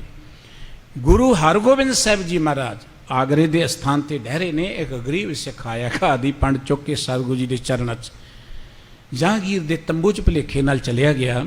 ਕਹਿਣ ਲੱਗਾ, ਸੱਚੇ ਪਾਤਸ਼ਾਹ ਜੀ ਮੈਨੂੰ ਜੰਮਣ ਮਰਨ ਤੋਂ ਬਚਾ ਲਓ। ਤੇ ਜਹਾਂਗੀਰ ਕਹਿੰਦਾ ਕਿ ਤੇ ਤੂੰ ਸਤਿਗੁਰੂ ਸੱਚੇ ਪਾਤਸ਼ਾਹ ਕੋਲ ਨਹੀਂ ਸੀ ਜਾਣਾ। ਕਹਿਣ ਲੱਗਾ, ਤੁਸੀਂ ਸੱਚੇ ਪਾਤਸ਼ਾਹ ਨਹੀਂ? ਕਹਿਣ ਲੱਗਾ, ਮੈਂ ਦਿੱਲੀ ਦਾ ਬਾਦਸ਼ਾਹ। ਦਿੱਲੀ ਦਾ ਬਾਦਸ਼ਾਹ ਮੰਨਣ ਲੱਗ ਪਿਆ ਸੀ ਕਿ ਸੱਚੇ ਪਾਤਸ਼ਾਹ ਹੋਰ ਨੇ, ਮੈਂ ਦਿੱਲੀ ਦਾ ਬਾਦਸ਼ਾਹ। ਕਹਿਣ ਲੱਗਾ, ਅੱਛਾ। ਉਹਨੇ ਉਸ ਵੇਲੇ ਟਕਾ ਚੁੱਕ ਲਿਆ, ਆਪਣਾ ਜਾ ਅੱਗੇ ਰੱਖਿਆ ਸੀ। ਤੇ ਬਾਦਸ਼ਾਹ ਕਹਿੰਦਾ, ਬਾਦਸ਼ਾਹ ਅੱਗੇ ਨਜ਼ਰਾਨਾ ਰੱਖ ਕੇ ਚੁੱਕਣ ਦਾ ਤੈਨੂੰ ਪਤਾ ਵਿਜਾਨਾ ਕੀ ਹੈ? ਸਿੱਖ ਦੀ ਸੁਰਤ ਕਿੰਨੀ ਉੱਚੀ ਸੀ, ਕਿੰਨਾ ਸਵੈਮਾਨ ਸੀ। ਅੱਜ ਦੇ ਸਿੱਖ ਦੀ ਤੁਲਨਾ ਕਰੀਏ, ਨਿੱਕੀ ਨਿੱਕੀ ਚੀਜ਼ਾਂ ਦੀ ਲੋ ਦਿੱਲੀ ਗੇੜੇ ਮਾਰੀ ਚੱਲਿਆ ਜਾਂਦਾ, ਜੀ ਸਾਡਾ ਰਾਜ ਦੇ ਦਿਓ, ਸਾਡਾ ਹੱਕ ਦੇ ਦਿਓ, ਸਾਨੂੰ ਦੇ ਦਿਓ। ਉਹ ਸਿੱਖ ਦਿੱਲੀ ਦੇ ਬਾਦਸ਼ਾਹ ਨੂੰ ਕਹਿੰਦਾ ਹੈ ਕਿ ਜਿਹੜਾ ਬਾਦਸ਼ਾਹ ਆਪਣੀ ਰਿਆਇਆ ਦੀ ਮੰਗ ਹੀ ਪੂਰੀ ਨਹੀਂ ਕਰ ਸਕਦਾ, ਉਹ ਤੇ ਨਜ਼ਰਾਨੇ ਦਾ ਹੱਕਦਾਰ ਹੀ ਨਹੀਂ ਹੈ। ਉਹ ਨਜ਼ਰਾਨੇ ਦਾ ਇਹ ਸਵੈਮਾਨ ਸੀ ਸਿੱਖਾਂ ਦੇ ਅੰਦਰ। ਔਰ ਸਿੱਖਾਂ ਨੇ ਇਹ ਠੁਕਰਾਈਆਂ ਨੇ ਪਾਤਸ਼ਾਹੀਆਂ ਕਿ ਸਾਨੂੰ ਕਿਸੇ ਪਾਤਸ਼ਾਹ ਦੀ ਲੋੜ ਨਹੀਂ, ਸਾਨੂੰ ਸਾਡੇ ਸਤਿਗੁਰੂ ਨੇ ਪਾਤਸ਼ਾਹ ਦਿੱਤੀ ਹੋਈ ਹੈ। ਸਾਡੇ ਸਤਿਗੁਰੂ ਦੀਨ ਦੁਨੀਆ ਦੇ ਮਾਲਕ ਨੇ, ਉਹਨਾਂ ਨੇ ਸਾਡੀ ਦੀਨ ਦੁਨੀਆ ਨੂੰ ਸਵਾਰਿਆ। ਤੁਸੀਂ ਪ੍ਰਸੰਗ ਸਰਵਣ ਕਰਿਓ ਗੁਰੂ ਅਮਰਦਾਸ ਜੀ ਮਹਾਰਾਜ ਸੱਚੇ ਪਾਤਸ਼ਾਹ ਜੀ ਦੇ ਜੀਵਨ ਇਤਿਹਾਸ 'ਚੋਂ, ਜਦੋਂ ਸੇਵਕ ਰੂਪ ਵਿੱਚ ਨੇ। ਗਾਥਾ ਚੱਲ ਰਹੀ ਹੈ ਕਿ ਸਤਿਗੁਰੂ ਜੀ ਨੇ ਗੋਇੰਦਵਾਲ ਨਗਰ ਵਸਾਇਆ। ਹੁਣ ਨਗਰ ਬਾਦਸ਼ਾਹ ਵਸਾਉਂਦੇ ਨੇ, ਨਗਰ ਵੱਡੇ ਵੱਡੀਆਂ ਹਕੂਮਤਾਂ ਵਸਾਉਂਦੀਆਂ ਨੇ। ਔਰ ਧਰਮ ਦੇ ਨਾਂ ਤੇ ਕਿਹਾ ਘਰ ਹੀ ਛੱਡ ਦਿਓ, ਨਗਰ ਤਾਂ ਕੀ ਵਸਾਉਣੇ, ਆਖੋ ਸਤਨਾਮ ਸ੍ਰੀ। ਕਹਿੰਦੇ ਘਰ ਹੀ ਛੱਡ ਦਿਓ। ਬਹੁਤ ਸਾਰੀਆਂ ਉਦਾਹਰਣਾਂ ਨੇ ਜਦੋਂ ਅਖੌਤੀ ਧਾਰਮਿਕ ਲੋਕਾਂ ਨੇ ਬੜੇ ਬੜੇ ਇੰਟੈਲੀਜੈਂਟ ਲੋਕਾਂ ਨੂੰ ਮੰਗਤੇ ਬਣਾ ਕੇ ਰੱਖ ਦਿੱਤਾ। ਭਰਥਰੀ ਰਾਜਾ ਗੋਰਖ ਦੇ ਕੋਲ ਆਇਆ ਕਿ ਮੈਂ ਰੱਬ ਨੂੰ ਮਿਲਣਾ ਚਾਹੁੰਦਾ। ਤੇ ਗੋਰਖ ਨੇ ਕਿਹਾ, ਰਾਜ ਭਾਗ ਛੱਡ ਦੇ, ਸਿਰ ਮੂੰਹ ਬਣਾ ਕੇ ਮੇਰੇ ਮਗਰ ਲੱਗ ਜਾ ਜੇ ਤੂੰ ਰੱਬ ਨੂੰ ਮਿਲਣੇ ਤੇ। ਇੱਕ ਰਾਜਾ ਜਿਹੜਾ ਸੀ ਨਾ, ਉਹ ਜੋਗੀ ਬਣ ਗਿਆ। ਇੰਟੈਲੀਜੈਂਟ ਰਾਜਾ ਸੀ ਭਰਥਰੀ ਰਾਜਾ, ਜੋਗੀ ਬਣ ਗਿਆ। ਬਾਬੇ ਨਾਨਕ ਨੇ ਰਾਜਿਆਂ ਨੂੰ ਇਹ ਨਹੀਂ ਕਿਹਾ ਕਿ ਰਾਜ ਭਾਗ ਛੱਡ ਦਿਓ। ਜੇ ਸਿਵਨਾਵ ਵਰਗਾ ਸਤਿਗੁਰੂ ਜੀ ਦੀ ਖੁਸ਼ੀ ਲੈਣਾ ਚਾਹੁੰਦਾ ਹੈ, ਸਤਿਗੁਰੂ ਜੀ ਕਹਿੰਦੇ ਖੁਸ਼ੀ ਲੈਣੀ ਤੇ ਰਾਜ ਇਮਾਨਦਾਰੀ ਦਾ ਕਰ। ਸਤਿਗੁਰੂ ਜੀ ਨੇ ਰਾਜ ਦਿੱਤੇ ਨੇ।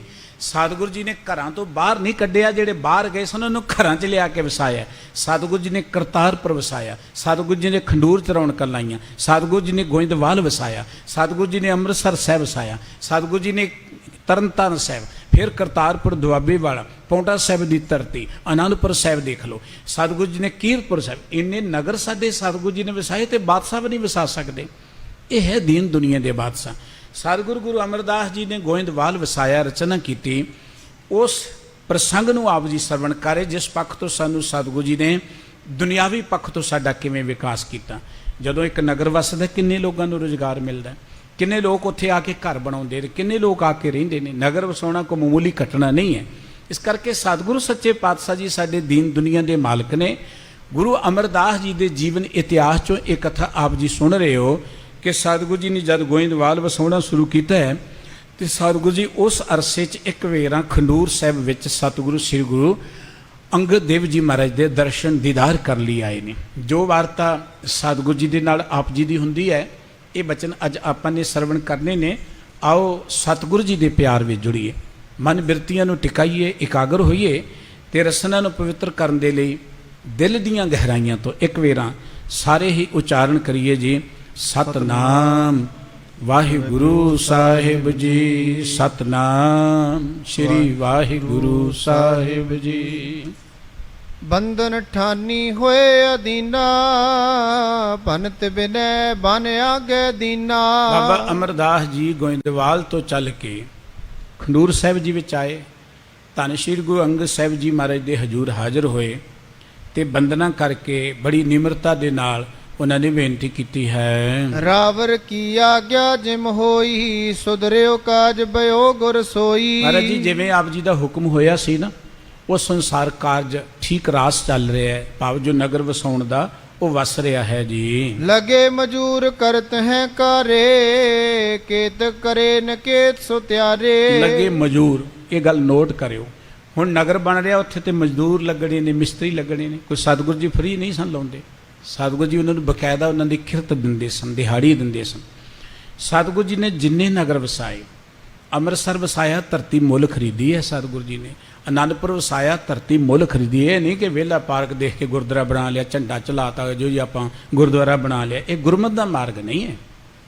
ਅਸੀਂ ਧੱਕਾ ਕਰਕੇ ਕੀ ਗੁਰਮਤ ਕੀਤੀ ਹੈ, ਗੁਰਮਤ ਦਾ ਮਾਰਗ ਨਹੀਂ ਹੈ। ਸਤਿਗੁਰੂ ਜੀ ਨੇ ਜਿੱਥੇ ਵੀ ਕੋਈ ਅਸਥਾਨ ਬਣਾਇਆ ਉਹ ਜਗ੍ਹਾ ਮੁੱਲ ਲਈ ਸਤਿਗੁਰੂ ਸੱਚੇ ਪਾਤਸ਼ਾਹ ਜੀ ਨੇ। ਤੇ ਜੇ ਸਤਿਗੁਰੂ ਜੀ ਦੇ ਕੋਲ ਕਿਰਤੀ ਲੋਕ ਜਾਂ ਕਾਰੀਗਰ ਆਉਂਦੇ ਨੇ ਜਾਂ ਮਜ਼ਦੂਰ ਆਉਂਦੇ ਨੇ, ਤੇ ਸਤਿਗੁਰੂ ਜੀ ਤਾਂ ਭੁੱਖਿਆਂ ਨੂੰ ਰੋਟੀ ਖਵਾਉਣ ਵਾਲੇ, ਉਹਨਾਂ ਦੀ ਕਿਰਤ ਨੂੰ ਕਿਵੇਂ ਮਾਰ ਸਕਦੇ ਨੇ? ਉਹਨਾਂ ਨੂੰ ਸਤਿਗੁਰੂ ਜੀ ਬਕਾਇਦਾ ਉਹਨਾਂ ਦੀ ਜੋ ਦਿਹਾੜੀ ਹੈ ਜਾਂ ਉਹਨਾਂ ਦਾ ਇਵਜ਼ਾਨਾ ਉਹਨਾਂ ਨੂੰ ਦਿੰਦੇ ਨੇ। ਬੜੇ ਮਜ਼ਦੂਰ ਲੱਗੇ ਸਨ। ਦੇਖੋ ਨਾ, ਕਿਸੇ ਸਮਾਜ ਨੂੰ ਜੇ ਚੁੱਕਣਾ ਤੁਸੀਂ ਉੱਚੀਆਂ, ਤੇ ਲੋਕਾਂ ਨੂੰ ਰੁਜ਼ਗਾਰ ਦਿਓ। ਲੋਕਾਂ ਨੂੰ ਰੁਜ਼ਗਾਰ ਦੇਣਾ ਇਹੀ ਤੇ ਇੱਕ ਤਰੀਕਾ ਹੈ। ਨਵੇਂ ਨਵੇਂ ਕੰਮ ਕਰੋ, ਲੋਕਾਂ ਨੂੰ ਰੁਜ਼ਗਾਰ ਮਿਲੇ, ਸਮਾਜ ਆਪੇ ਖੁਸ਼ਹਾਲ ਹੋਏਗਾ। ਬਜਾਏ ਇਹਦੇ ਕਿ ਤੁਸੀਂ ਕਹੋ ਜੀ ਤੁਹਾਡਾ ਕਰਜ਼ਾ ਮਾਫ ਕਰ ਦੇਵਾਂਗੇ, ਤੁਹਾਡੀ ਬਿਜਲੀ ਮਾਫ ਕਰ ਦਾਂਗੇ। ਇਹ ਕੋਈ ਵਿਕਾਸ ਨਹੀਂ ਹੈ, ਤੇ ਭਿਖਾਰੀ ਬਣਾਉਣ ਵਾਲੀ ਗੱਲ ਹੈ। ਤੇ ਆਪਾਂ ਬਣ ਰਹੇ ਹਾਂ, 50% ਤਾਂ ਬਣ ਗਏ, ਬਾਕੀ ਵੀ ਬਣ ਜਾਵਾਂਗੇ ਜਿੱਦਾਂ ਦੀ ਚਾਲ ਹੈ ਜਾਂ ਜਿੱਦਾਂ ਦੀ ਸਾਡੀ ਸੋਚ ਹੈ। ਸਤਿਗੁਰੂ ਜੀ ਨੇ ਭਿਖਾਰੀ ਨਹੀਂ ਬਣਾਇਆ ਸਾਨੂੰ। ਸਤਿਗੁਰੂ ਜੀ ਦਾਤੇ ਬਣਾਉਣਾ ਚਾਹੁੰਦੇ ਸਨ ਇਸ ਸਮਾਜ ਨੂੰ। ਸਿੱਖ ਜਿਹੜਾ ਉਹਦਾ ਹੱਥ ਉੱਪਰ ਰਹਿਣਾ ਚਾਹੀਦਾ ਹੈ। ਉਹ ਭੀਖ ਮੰਗਣ ਵਾਲਾ ਨਹੀਂ ਹੈ ਕਿ ਸਾਨੂੰ ਫ੍ਰੀ ਦੇ ਦਿਓ। ਫ੍ਰੀ ਲੈਂਦਾ ਹੀ ਨਹੀਂ ਹੈ ਸਿੱਖ ਕਿਸੇ ਕੋਲੋਂ। ਸਤਿਗੁਰੂ ਜੀ ਨੇ ਕਾਰੀਗਰ ਲਗਾਏ, ਮਿਸਤਰੀ ਲਗਾਏ, ਉਹਨਾਂ ਨੂੰ ਬਕਾਇਦਾ ਸਤਿਗੁਰੂ ਜੀ ਉਹਨਾਂ ਦੀ ਮਿਹਨਤ ਦਿੰਦੇ ਸਨ।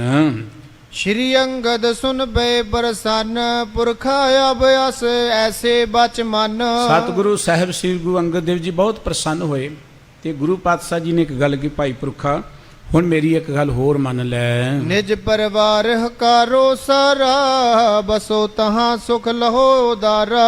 ਆਪਣਾ ਪਰਿਵਾਰ ਵੀ ਉੱਥੇ ਲੈ ਆਓ ਤੁਸੀਂ। ਜੋ ਬਾਕੀ ਜੀ ਨੇ, ਤੁਸੀਂ ਪਿੰਡ ਜਾਂਦੇ ਹੋ ਮਿਲਣ ਦੇ ਲਈ, ਉਹਨਾਂ ਨੂੰ ਆਪਣੇ ਕੋਲ ਲਿਆ ਕੇ ਉੱਥੇ ਵਸਾਓ। ਇੱਕ ਤੇ ਰੌਣਕ ਹੋਏਗੀ, ਇੱਕ ਉੱਥੇ ਤੁਸੀਂ ਪਰਿਵਾਰ ਸਮੇਤ ਸੁਖੀ ਵਸੋਗੇ। ਅਪਰ ਜੇ ਆਵੇਂ ਬਸ ਬੇਕਾਰਨ, ਤਿਨੈ ਵਿਸਾਵੋ ਸਦਨ ਉਸਾਰਨ। ਸਤਿਗੁਰੂ ਜੀ ਨੇ ਇਹ ਨਹੀਂ ਕਿਹਾ ਤੂੰ ਹੁਣ ਸਾਡੇ ਕੋਲ ਆ ਗਿਆ ਤੇ ਤੂੰ ਪਰਿਵਾਰ ਨੂੰ ਨਹੀਂ ਮਿਲਣਾ, ਘਰ ਨਾ ਚਲਿਆ ਜਾਈਂ ਕਿਤੇ, ਤੂੰ ਕਿਤੇ ਐਵੇਂ ਗ੍ਰਸਤੀ ਨਾ ਬਣ ਜੀ, ਹੁਣ ਕਿਤੇ ਬੱਚਿਆਂ ਨੂੰ ਨਾ ਮਿਲ ਜੀ। ਅੱਜ ਕੱਲ੍ਹ ਇੱਦਾਂ ਹੀ ਕਹਿੰਦੇ ਜੀ, ਬਾਬਾ ਜੀ ਜਿਉਂ ਘਰੋਂ ਬਾਹਰ ਨਿਕਲੇ ਜੀ ਮਾਂ ਨੂੰ ਹੀ ਨਹੀਂ ਮਿਲਣਗੇ। ਆਖੋ ਸਤਿਨਾਮ ਸ੍ਰੀ ਵਾਹਿਗੁਰੂ। ਕਿੰਨੀ ਤਪੱਸਿਆ ਬਾਬਾ ਜੀ ਦੀ। ਪਰਿਵਾਰ ਨੂੰ ਹੀ ਨਹੀਂ ਮਿਲਣਗੇ। ਇਹ ਕਾਹਦਾ ਤਪ ਹੋਇਆ ਜੀ? ਪਰਿਵਾਰ ਨਾਲੋਂ ਸਤਿਗੁਰੂ ਜੀ ਨੇ ਕਿਤੇ ਨਹੀਂ ਤੋੜਿਆ। ਕਿਸੇ ਦੀ ਮਜਬੂਰੀ ਹੈ, ਨਹੀਂ ਮਿਲਦਾ, ਉਹ ਗੱਲ ਵੱਖਰੀ ਹੈ। ਹੁਣ ਸਤਿਗੁਰੂ ਜੀ ਕਹਿੰਦੇ ਪਰਿਵਾਰ ਵੀ ਨਾਲ ਲੈ ਆ ਪਈ ਆਪਣਾ, ਪਰਿਵਾਰ ਸਮੇਤ ਰਹੋ। ਪਰਿਵਾਰ ਦੂਰ ਕਿਉਂ ਰਹੇ? ਇੱਕ ਤੇ ਉੱਥੇ ਪਰਿਵਾਰ ਰਹੇਗਾ, ਤੁਹਾਡਾ ਧਿਆਨ ਬਹੁਤਾ ਰਹੇਗਾ। ਦੂਜਾ ਉੱਥੇ ਰੌਣਕ ਵਧੇਗੀ। ਆਪਾਂ ਆਬਾਦੀ ਵਧਾਉਣਾ ਚਾਹੁੰਦੇ ਉੱਥੋਂ ਦੀ। ਬਾਸ ਤੁਮਾਰ ਸਮੀਪ ਹਮਾਰੇ, ਮਿਲੋ ਚਹੋ ਰਹਿ ਸਦਨ ਮਜਾਰੇ। ਇਸ ਕਰਕੇ ਉੱਥੇ ਆਪ ਰਹੋ, ਪਰਿਵਾਰ ਨੂੰ ਵੀ ਲਿਆਓ। ਜਿੰਨੇ ਤੁਹਾਡੇ ਹੋਰ ਜਾਣਕਾਰ ਨੇ ਉਹਨਾਂ ਨੂੰ ਲਿਆ ਕੇ ਵਸਾਓ। ਅਬਾਸਰ ਕੇ ਗ੍ਰਾਮ ਸਿਧਾਰੋ, ਮਿਲੋ ਸਬਨ ਸੋ ਕਰ ਹਿਤਕਾਰੋ। ਹੁਣ ਤੁਸੀਂ ਆਪਣੇ ਨਗਰ ਬਾਸਰ ਕੇ ਚਲੇ ਜਾਓ, ਆਪਣੇ ਪਰਿਵਾਰ ਦੇ ਜੀਆਂ ਨੂੰ ਮਿਲੋ ਤੇ ਆਪਣੇ ਘਰ ਦੇ ਕਾਰਜ ਰਾਸ ਕਰੋ। ਚਿਰੰਕਾਲ ਬੀਤਾ ਤੁਝ ਆਏ, ਨੈ ਕੁਟੰਬ ਸੋ ਮਿਲੋ ਸਧਾਏ। ਕਈ ਬੜਾ ਚਿਰ ਹੋ ਗਿਆ ਤੈਨੂੰ ਘਰੋਂ ਆਇਆ, ਕਦੀ ਪਰਿਵਾਰ ਨੂੰ ਮਿਲਿਆ ਹੀ ਨਹੀਂ। ਜਾ ਕੇ ਪਰਿਵਾਰ ਨੂੰ ਮਿਲ ਕੇ ਆ ਤੂੰ ਇੱਕ ਵੇਰਾਂ। ਲੈ ਜਾ ਆਵੋ ਜਾਵੋ ਤਤਕਾਲ, ਕਰੋ ਬਾਸ ਅਬ ਗੋਇੰਦਵਾਲ। ਇਸ ਕਰਕੇ ਜਲਦੀ ਜਾ ਕੇ ਪਰਿਵਾਰ ਦੇ ਜੀਆਂ ਨੂੰ ਲੈ ਆਓ ਤੇ ਗੋਇੰਦਵਾਲ ਵਿੱਚ ਸਾਰੇ ਪਰਿਵਾਰ ਸਮੇਤ ਤੁਸੀਂ ਰਹੋ। ਆਏ ਸਬਾਏ ਗੁਰੂ ਕੀ ਗਏ, ਸਭ ਲੋਕਨ ਸੰਗ ਮਿਲਤੇ ਭਏ। ਸਤਿਗੁਰੂ ਜੀ ਦੀ ਆਗਿਆ ਪਾ ਕੇ ਬਾਬਾ ਅਮਰਦਾਸ ਜੀ ਆਪਣੇ ਨਗਰ ਚ ਗਏ, ਪਰਿਵਾਰ ਦੇ ਜੀਆਂ ਨੂੰ, ਹੋਲ ਪਿੰਡ ਦੇ ਲੋਕਾਂ ਨੂੰ ਮਿਲੇ ਹਨ। ਗੁਰ ਪ੍ਰਸੰਨ ਬੇ ਕਥਾ ਸੁਨਾਈ, ਦਈ ਮੋਏ ਸਭ ਬਾਤ ਮਡਾਈ। ਸਤਿਗੁਰੂ ਜੀ ਜਿਵੇਂ ਪ੍ਰਸੰਨ ਹੋਏ, ਇਹ ਸਾਰੀ ਵਾਰਤਾ ਸੁਣਾਈ ਹੈ ਕਿ ਭਈ ਗੁਰੂ ਸਾਹਿਬ ਨੇ ਮੇਰੇ ਤੇ ਬਹੁਤ ਬਖਸ਼ਿਸ਼ ਕੀਤੀ ਹੈ, ਮੈਨੂੰ ਬੜੀ ਵੱਡੀ ਵਡਿਆਈ ਦਿੱਤੀ ਹੈ। ਅਬ ਗੁਰ ਹੁਕਮ ਬਇਓ ਇਸ ਢਾਲ, ਬਸੋ ਜਾਏ ਕਰ ਗੋਇੰਦਵਾਲ। ਮੈਨੂੰ ਸਤਿਗੁਰੂ ਜੀ ਨੇ ਹੁਕਮ ਕੀਤਾ ਹੈ ਹੁਣ ਕਿ ਸਾਰਾ ਪਰਿਵਾਰ ਹੀ ਗੋਇੰਦਵਾਲ ਵਿੱਚ ਜਾ ਕੇ ਵਸੋ। ਪਰਿਵਾਰ ਸਮੇਤ ਉੱਥੇ ਰਹਿਣ ਦੀ ਗੱਲ ਕਹੀ ਹੈ। ਦੇਰ ਨ ਕਰੋ ਚਲੋ ਮਮ ਸੰਗ, ਪੁਰ ਸੁੰਦਰ ਕਰ ਹੋਏ ਉਤੰਗ। ਇਸ ਕਰਕੇ ਮੈਂ ਕਹਿੰਦਾ ਕਿ ਦੇਰੀ ਨਾ ਲਗਾਓ, ਤੁਸੀਂ ਸਾਰੇ ਜਲਦੀ ਨਾਲ ਆਪਣਾ ਸਾਜੋ ਸਮਾਨ ਇਕੱਠਾ ਕਰੋ। ਬੜੇ ਸੋਹਣੇ ਘਰ ਬਣ ਰਹੇ ਨੇ, ਬੜਾ ਸੋਹਣਾ ਨਗਰ ਬਣ ਰਿਹਾ ਹੈ, ਉੱਥੇ ਜਾ ਕੇ ਰਹੋ ਸਾਰੇ ਹੀ। ਜੇਤਕ ਮਾਨੇ ਬਾਗ ਬਨੇ ਜਬ, ਸ਼੍ਰੀ ਅਮਰ ਸੰਗ ਬੇਸੋ ਸਭ। ਜਿਨ੍ਹਾਂ ਨੇ ਗੁਰੂ ਕੇ ਬਚਨ ਮੰਨੇ, ਪਰਿਵਾਰ ਦੇ ਜੀਆਂ ਨੇ, ਹੋਰਨਾਂ ਨੇ, ਉਹ ਬਾਬਾ ਅਮਰਦਾਸ ਜੀ ਦੇ ਨਾਲ ਚੱਲ ਪਏ। ਪਹੁੰਚੇ ਗੋਇੰਦਵਾਲ ਸੋ ਜਾਏ, ਬਸੇ ਠਾਨ ਰੁਚ ਸਭ ਸੁਖ ਪਾਏ। ਸਾਰੇ ਗੋਇੰਦਵਾਲ ਵਿੱਚ ਪਹੁੰਚ ਗਏ ਔਰ ਬੜੇ ਸੁਖ ਦੇ ਨਾਲ। ਬੜਾ ਇਹ ਸੋਹਣਾ ਸਥਾਨ। ਭੱਟਾਂ ਨੇ ਗੁਰੂ ਕੀ ਬਾਣੀ 'ਚ ਗੋਇੰਦਵਾਲ ਦੀ ਗੱਲ ਕਰਦਿਆਂ ਹੋਇਆਂ ਕਿ ਗੋਬਿੰਦਵਾਲ ਗੋਬਿੰਦਪੁਰੀ ਸਮ ਜਲਨ ਤੀਰ ਵਿਪਾਸ ਬਿਨਾਇਓ। ਤੀਰ ਮਿਣ ਕੰਡਾ, ਜਲਨ ਪਾਟੇ ਗੱਲ ਕਹਿੰਦਾ ਹੈ ਕਿ ਸਤਿਗੁਰੂ ਜੀ ਨੇ ਗੋਇੰਦਵਾਲ ਜੋ ਗੋਬਿੰਦਪੁਰੀ ਦੇ ਬਰਾਬਰ ਹੈ ਨਾ, ਦਰਿਆ ਬਿਆਸਾ ਦੇ ਕੰਢੇ ਤੇ ਵਸਾ ਦਿੱਤਾ ਹੈ। ਇੱਥੇ ਬੜੇ ਸੁੱਖ ਨਾਲ ਸਾਰੇ ਰਹਿ ਰਹੇ ਹਨ। ਸ਼੍ਰੀ ਅੰਗਦ ਕੇ ਦਰਸ਼ਨ ਕਰਨ ਜਾਏ ਖਡੂਰ ਸੋ ਕਰੇ ਨਿਹਾਰਨ। ਬਾਬਾ ਅਮਰਦਾਸ ਜੀ ਜਦੋਂ ਇੱਥੇ ਰਹਿੰਦੇ ਨੇ ਗੋਇੰਦਵਾਲ ਵਿੱਚ, ਖੰਡੂਰ ਸਾਹਿਬ ਵਿੱਚ ਸਤਿਗੁਰੂ ਜੀ ਦੇ ਦੀਦਾਰ ਕਰਨ ਲਈ ਜਾਇਆ ਕਰਦੇ ਸਨ। ਇੱਥੋਂ ਪਾਛਲ ਪਾਏ ਚਲੇ ਅਬ ਜਾਵੇ ਤੀਨ ਕੋਸ ਲਗੇ ਵਸਿਦਾਵੇ। ਜਦੋਂ ਖੰਡੂਰ ਸਾਹਿਬ ਜਾਂਦੇ ਨੇ, ਗੁਰੂ ਕੇ ਦਰਸ਼ਨ ਦੀਦਾਰ ਕਰਦੇ ਨੇ, ਤੇ ਜਦੋਂ ਵਾਪਸ ਗੋਇੰਦਵਾਲ ਨੂੰ ਜਾਂਦੇ ਨੇ, ਭਾਈ ਸਾਹਿਬ ਜੀ ਕਹਿੰਦੇ ਨੇ ਫਿਰ ਪੁੱਠੇ ਪੈਰੀਂ ਤੁਰ ਪੈਂਦੇ ਨੇ। ਸਤਿਗੁਰੂ ਜੀ ਦੇ ਦਰਬਾਰ ਵੱਲ ਨੂੰ ਮੂੰਹ ਰੱਖਦੇ ਨੇ, ਪਿੱਠ ਗੋਇੰਦਵਾਲ ਨੂੰ। 3 ਕੋਹ ਤੱਕ ਇੰਨਾ ਸਫ਼ਰ ਕਰਦੇ ਨੇ। ਉੱਥੋਂ ਫਿਰ ਅਰਦਾਸ ਕਰਕੇ ਫਿਰ ਗੋਇੰਦਵਾਲ ਨੂੰ ਮੂੰਹ ਕਰ ਲੈਂਦੇ ਹਨ। ਤਾਂ ਖਰੇ ਹੋਏ ਬੰਧਨ ਠਾਨੇ ਪੁਨ ਕਰ ਦੇਸ਼ ਮੁਖ ਕਰਹਿ ਪਿਆਨੇ। ਉੱਥੇ ਖਲੋ ਕੇ ਬੰਦਨਾ ਕਰਕੇ ਅਰਦਾਸ ਕਰਕੇ ਫਿਰ ਗੋਇੰਦਵਾਲ ਵੱਲ ਨੂੰ ਮੂੰਹ ਕਰਕੇ ਚੱਲਦੇ ਹਨ। ਕੇਤਕ ਸਿਗਿਆਨ ਦੇ ਸੁਨਿਓਰ ਜਲ ਗਾਗਰਿਆਨ ਤੇ ਸਠੌਰ।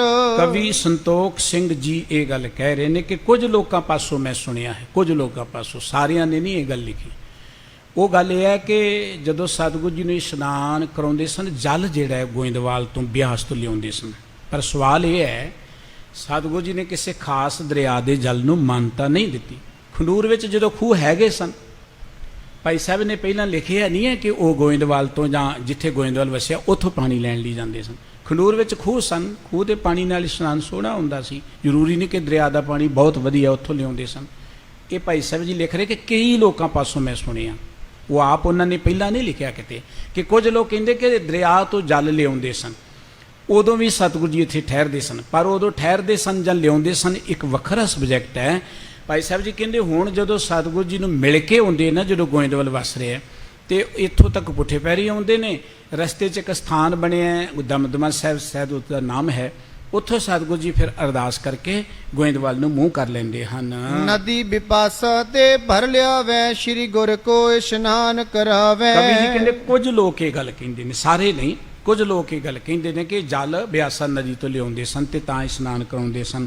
ਪਰ ਕਿਉਂਕਿ ਗੁਰਮਤ ਕਿਸੇ ਜਲ ਨੂੰ ਕੋਈ ਵੱਡੀ ਨਹੀਂ ਵਡਿਆਈ ਦਿੰਦੀ ਕਿ ਦਰਿਆ ਦੇ ਪਾਣੀ ਨਾਲ ਹੀ ਨਹਾਉਣਾ। ਖੰਡੂਰ ਸਾਹਿਬ ਜੀ ਵਿੱਚ ਬੜੇ ਸੋਹਣੇ ਖੂਹ ਸਨ ਉਦੋਂ ਵੀ ਤੇ ਹੁਣ ਵੀ ਹੈਗੇ ਨੇ। ਇਸ ਕਰਕੇ ਕੁਝ ਲੋਕਾਂ ਦਾ ਇਹ ਵਿਚਾਰ ਹੈ, ਸਾਰਿਆਂ ਦਾ ਨਹੀਂ। ਨੇਨ ਜਾਏ ਚਲ ਪਾਛਲ ਔਰ ਆਨਨ ਰਾਖੇ ਤਬ ਗੁਰ ਔਰ। ਔਰ ਉਹ ਜਿਹੜੇ ਲੋਕ ਕਹਿੰਦੇ ਕਿ ਜਲ ਲਿਆਉਂਦੇ, ਉਹ ਕਹਿੰਦੇ ਉਦੋਂ ਵੀ ਇੱਥੋਂ ਤੱਕ ਪੁੱਠੇ ਪੈਰੀ ਸਤਿਗੁਰੂ ਜੀ ਆਉਂਦੇ ਸਨ ਤੇ ਫਿਰ ਬਿਆਸ ਵੱਲ ਨੂੰ ਮੂੰਹ ਕਰਦੇ ਸਨ। ਇਸ ਥਲ ਆਵੇ ਸੀਸ ਨਿਵਾਵੇ ਪੁਨ ਸਲਤਾ ਦੇਸ਼ ਮੁਖ ਕਰ ਜਾਵੇ। ਇੱਥੇ ਆ ਕੇ ਅਰਦਾਸ ਕਰਕੇ ਸਿਰ ਝੁਕਾ ਕੇ ਫਿਰ ਨਦੀ ਵੱਲ ਨੂੰ, ਬਿਆਸਾ ਵੱਲ ਨੂੰ ਮੂੰਹ ਕਰਦੇ ਸਨ। ਨਿਤ ਬ੍ਰਤ ਕਰੇ ਇਸੀ ਬਿਦਕਾਰ ਇਮ ਸੇਵੈ ਸ਼੍ਰੀ ਗੁਰ ਦਰਬਾਰ। ਇਸ ਤਰ੍ਹਾਂ ਹਰ ਰੋਜ਼ ਬਾਬਾ ਅਮਰਦਾਸ ਜੀ ਇਹ ਕਾਰ ਕਰਦੇ ਨੇ ਔਰ ਗੁਰੂ ਕੇ ਹੁਕਮ ਅਨੁਸਾਰ ਸੇਵਾ ਕਰ ਰਹੇ ਹਨ। ਪਰਸ ਰਾਮ ਤਬ ਤਪੇ ਬਿਸਾਲਾ ਬਰਖ ਹਜ਼ਾਰੋਂ ਬਨ ਸਭ ਕਾਲਾ। ਕਵੀ ਜੀ ਕਹਿੰਦੇ ਕਿ ਪੁਰਾਤਨ ਸਮੇਂ 'ਚ ਅਸੀਂ ਤਪਸਵੀਆਂ ਦੀਆਂ ਗੱਲਾਂ ਪੜ੍ਹਦੇ ਕਿ ਫਲਾਣੇ ਪਰਸਰਾਮ ਨੇ ਬੜਾ ਤਪ ਕੀਤਾ, ਫਲਾਣੇ ਨੇ ਬੜਾ ਤਪ ਕੀਤਾ। ਪ੍ਰਾਪਤ ਕਲਾ ਬਿਸ਼ਨ ਕੀ ਚਾਰ ਭਇਓ ਨਾ ਤੋ ਬਡੋ ਅਵਤਾਰ। ਕਹਿੰਦੇ ਹਜ਼ਾਰਾਂ ਵਰੇ ਤਪ ਕਪ ਕਰਕੇ ਉਹਨਾਂ ਨੂੰ ਥੋੜੀ ਬਹੁਤੀ ਕੋ ਕਲਾ ਸ਼ਕਤੀ ਜਾਂ ਸਿੱਧੀ ਮਿਲਦੀ ਸੀ। ਲੇਕਿਨ ਇਹਦੇ ਬਾਬਾ ਅਮਰਦਾਸ ਜੀ ਨੇ ਗੁਰੂ ਕੀ ਹਜ਼ੂਰੀ 'ਚ ਸੇਵਾ ਕੀਤੀ। ਸੇਵਾ ਕਰਕੇ ਉਹਨਾਂ ਨੇ ਗੁਰੂ ਦੀਆਂ ਸਿੱਧੀਆਂ ਨਹੀਂ, ਗੁਰਬਾਣੀ 'ਚ ਸਤਿਗੁਰੂ ਜੀ ਨੇ ਸੇਵਾ ਦੀ ਗੱਲ ਕੀਤੀ ਹੈ। ਕਹਿੰਦੇ ਹਸਤੀ ਸਿਰ ਜੋ ਅੰਕਸ ਹੈ ਅਹਰਣ ਜਿਉ ਸਿਰ ਦੇ, ਮਨ ਤਨ ਆਗੇ ਰੱਖ ਕੇ ਉੱਭੀ ਸੇਵ ਕਰੇ। ਜੋ ਗੁਰਮੁਖ ਆਪ ਨਿਵਾਰੀਏ ਸਭ ਰਾਜ ਸ੍ਰਿਸ਼ਟ ਕਰ ਲਈ, ਸਗਲ ਸ੍ਰਿਸ਼ਟ ਦੇ ਰਾਜੇ ਬਣ ਗਏ। ਦੀਨ ਦੁਨੀਆ ਦਾ ਛਤਰ ਬਾਬਾ ਅਮਰਦਾਸ ਜੀ ਦੇ ਸਿਰ ਤੇ ਝੁੱਲ ਗਿਆ ਸੇਵਾ ਕਰਕੇ। ਗੁਰਮਤ ਨੇ ਤਪ ਦੀ ਗੱਲ ਨਹੀਂ ਕੀਤੀ ਕਿ ਤੁਸੀਂ ਇੱਥੇ ਅੱਖਾਂ ਮੀਟ ਕੇ ਇੰਨੇ ਦਿਨ ਬੈਠੋਗੇ ਤੇ ਇਹ ਕੁਝ ਮਿਲੇਗਾ, ਜਾਂ ਇੰਨੇ ਤੁਸੀਂ ਕੋਈ ਮੰਤਰ ਪੜ੍ਹ ਲੋਗੇ, ਜਾਂ ਇੰਨੇ ਦਿਨ ਨੰਗੇ ਪੈਰੀਂ ਤੁਰ ਲੋਗੇ, ਭੁੱਖੇ ਬੈਠ ਜਾਓਗੇ, ਜਾਂ ਇੰਨੇ ਤੀਰਥਾਂ ਤੇ ਨਹਾ ਲੋਗੇ। ਇਹ ਗੁਰਮਤ ਦਾ ਮਾਰਗ ਨਹੀਂ ਹੈ। ਗੁਰਬਾਣੀ 'ਚ ਕਹਿੰਦੀ ਜਾਪ ਤਾਪ ਗਿਆਨ ਸਭ ਧਿਆਨ, ਖੜ ਸ਼ਾਸਤਰ ਸਿਮਰਤ ਵਿਖਿਆਨ, ਯੋਗ ਅਭਿਆਸ ਕਰਮ ਧਰਮ ਕਿਰਿਆ, ਸਗਲ ਤਿਆਗ ਬਨ ਮਦੇ ਫਿਰਿਆ। ਇਹ ਸਾਰੀਆਂ ਗੱਲਾਂ ਦੀ ਗਿਣਤੀ ਕਰਕੇ ਸਤਿਗੁਰੂ ਜੀ ਕਹਿੰਦੇ ਨਹੀਂ ਤੁਲ ਰਾਮ ਨਾਮ ਵਿਚਾਰ। ਵਾਹਿਗੁਰੂ ਜੀ ਦੇ ਸਿਮਰਨ ਦੇ ਤੁਲ ਕੋਈ ਤਪ ਨਹੀਂ ਹੈ, ਕੋਈ ਜਪ ਨਹੀਂ ਹੈ, ਕੋਈ ਹੱਠ ਨਹੀਂ ਹੈ, ਕੋਈ ਨੇਮ ਨਹੀਂ ਹੈ। ਸਾਨੂੰ ਸਾਡੇ ਸਤਿਗੁਰੂ ਜੀ ਨੇ ਸਿਮਰਨ ਤੇ ਸੇਵਾ ਦੋ ਮਹਾਨ ਦਾਤਾਂ ਦਿੱਤੀਆਂ। ਸਿਮਰਨ ਪਰਮਾਤਮਾ ਦਾ ਕਰਨਾ ਹੈ, ਸੇਵਾ ਮਨੁੱਖਤਾ ਦੀ ਕਰਨੀ ਹੈ। ਇਸ ਕਰਕੇ ਬਾਬਾ ਅਮਰਦਾਸ ਜੀ ਨੇ ਸੇਵਾ ਕਰਕੇ ਨਾ ਉਹ ਸਾਰੀਆਂ ਦਾਤਾਂ ਜਿਨ੍ਹਾਂ ਨੂੰ ਹਜ਼ਾਰਾਂ ਵਰਿਆਂ 'ਚ ਵੀ ਲੋਕੀ ਨਾ ਪ੍ਰਾਪਤ ਕਰ ਸਕੇ, ਕੁਝ ਸਾਲ ਸੇਵਾ ਕਰਕੇ ਇਕਾਗਰਚਿਤ ਹੋ ਕੇ ਵੱਡੀ ਬਖਸ਼ਿਸ਼ ਪ੍ਰਾਪਤ ਕਰ ਲਈ।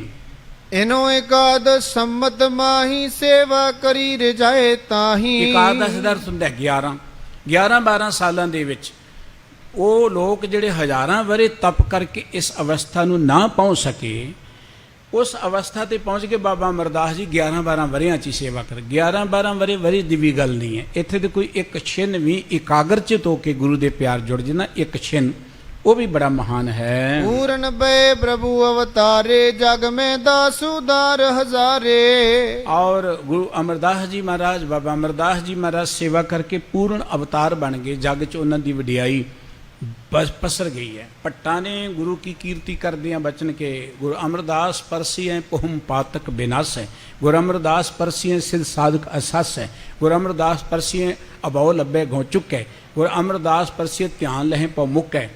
ਇੱਕ ਬਿਨ ਦੁਗਣ ਜੋ ਤਉ ਰਹੇ ਜਾਂ ਸਮੰਤਰ ਮਾਨਵਹਿ ਲੈ, ਜਲ ਪਾ ਪਦਾਰਥ ਇਤੜੇ ਗੁਰੂ ਅਮਰਦਾਸ ਡਿਠੇ ਮਿਲੇ।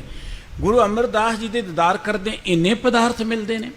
ਗੁਰੂ ਅਮਰਦਾਸ ਜੀ ਇਸ ਅਵਸਥਾ ਤੇ ਪਹੁੰਚ ਗਏ ਸੇਵਾ ਕਰਕੇ। ਜਾਤੇ ਸਤਿਗੁਰ ਅਰ ਸਤ ਸੰਗ ਇਨ ਕੀ ਸੇਵਾ ਅਦ ਕੋ ਤੰਗ। ਇਸ ਕਰਕੇ ਗੁਰੂ ਦੀ ਤੇ ਸਤ ਸੰਗਤ ਦੀ ਸੇਵਾ ਸਭ ਤੋਂ ਵੱਡੀ ਹੈ ਭਾਈ, ਹੋਰ ਕਿਸੇ ਤਪ ਨਾਲੋਂ। ਬਰਖ ਜਾਰੋ ਤਪ ਜੇ ਘਾਲੇ ਤਿਨ ਸੇਵਾ ਸੇ ਇਹ ਵਿਸਾਲੇ। ਕੋਈ ਹਜ਼ਾਰਾਂ ਵਰੇ ਤਪ ਕਰਦਾ ਰਹੇ, ਉਹ ਸੇਵਾ ਕਰਨ ਵਾਲੇ ਦੇ ਤੁਲ ਨਹੀਂ ਪਹੁੰਚ ਸਕਦਾ।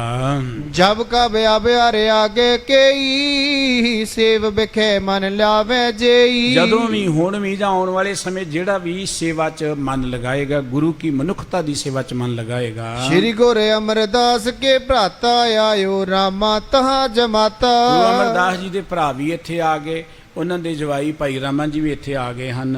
ਜਿਤਕ ਭਤੀਜੇ ਸੋ ਸਭ ਆਏ, ਗੋਇੰਦਵਾਲ ਬਸੇ ਘਰ ਪਾਏ। ਜਿੰਨੇ ਭਤੀਜੇ ਭਰਾ ਸਨ ਸਾਰੇ ਗੋਇੰਦਵਾਲ ਆ ਕੇ ਵਸ ਗਏ। ਪ੍ਰਾਪਤ ਸਰਬੋਤਮ ਵਡਿਆਈ, ਮਾਨੈ ਮਾਨਵ ਬਹੁ ਸੁਖ ਪਾਈ। ਬਹੁਤ ਵੱਡੀ ਵਡਿਆਈ ਸਾਰਿਆਂ ਨੂੰ ਮਿਲੀ ਹੈ।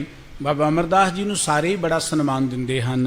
ਸਭ ਲਾਇਕ ਸੰਬੰਧੀ ਜਾਨ, ਆਏ ਸਮੀਪ ਬਸੇ ਪੁਰਥਾਨ। ਬਹੁਤ ਸਾਰੇ ਸੰਬੰਧੀ ਹੋਰ ਵੀ ਇਸ ਨਗਰ ਚ ਆ ਕੇ ਵਸ ਗਏ ਸਤਿਗੁਰੂ ਜੀ ਦੇ। ਸਤਿਗੁਰ ਦੇ ਕਰ ਧੀਰਜ ਸਬੈ, ਨਿਕਟ ਬਸਾਵਨ ਕੀਨੇ ਤਬੈ। ਜਿਹੜਾ ਵੀ ਆਉਂਦਾ ਹੈ ਸਤਿਗੁਰੂ ਜੀ ਨੂੰ ਧੀਰਜ ਦੇ ਕੇ ਇੱਥੇ ਰਹਿਣ ਲਈ ਘਰ ਦਿੰਦੇ ਵਸਾਉਂਦੇ ਹਨ।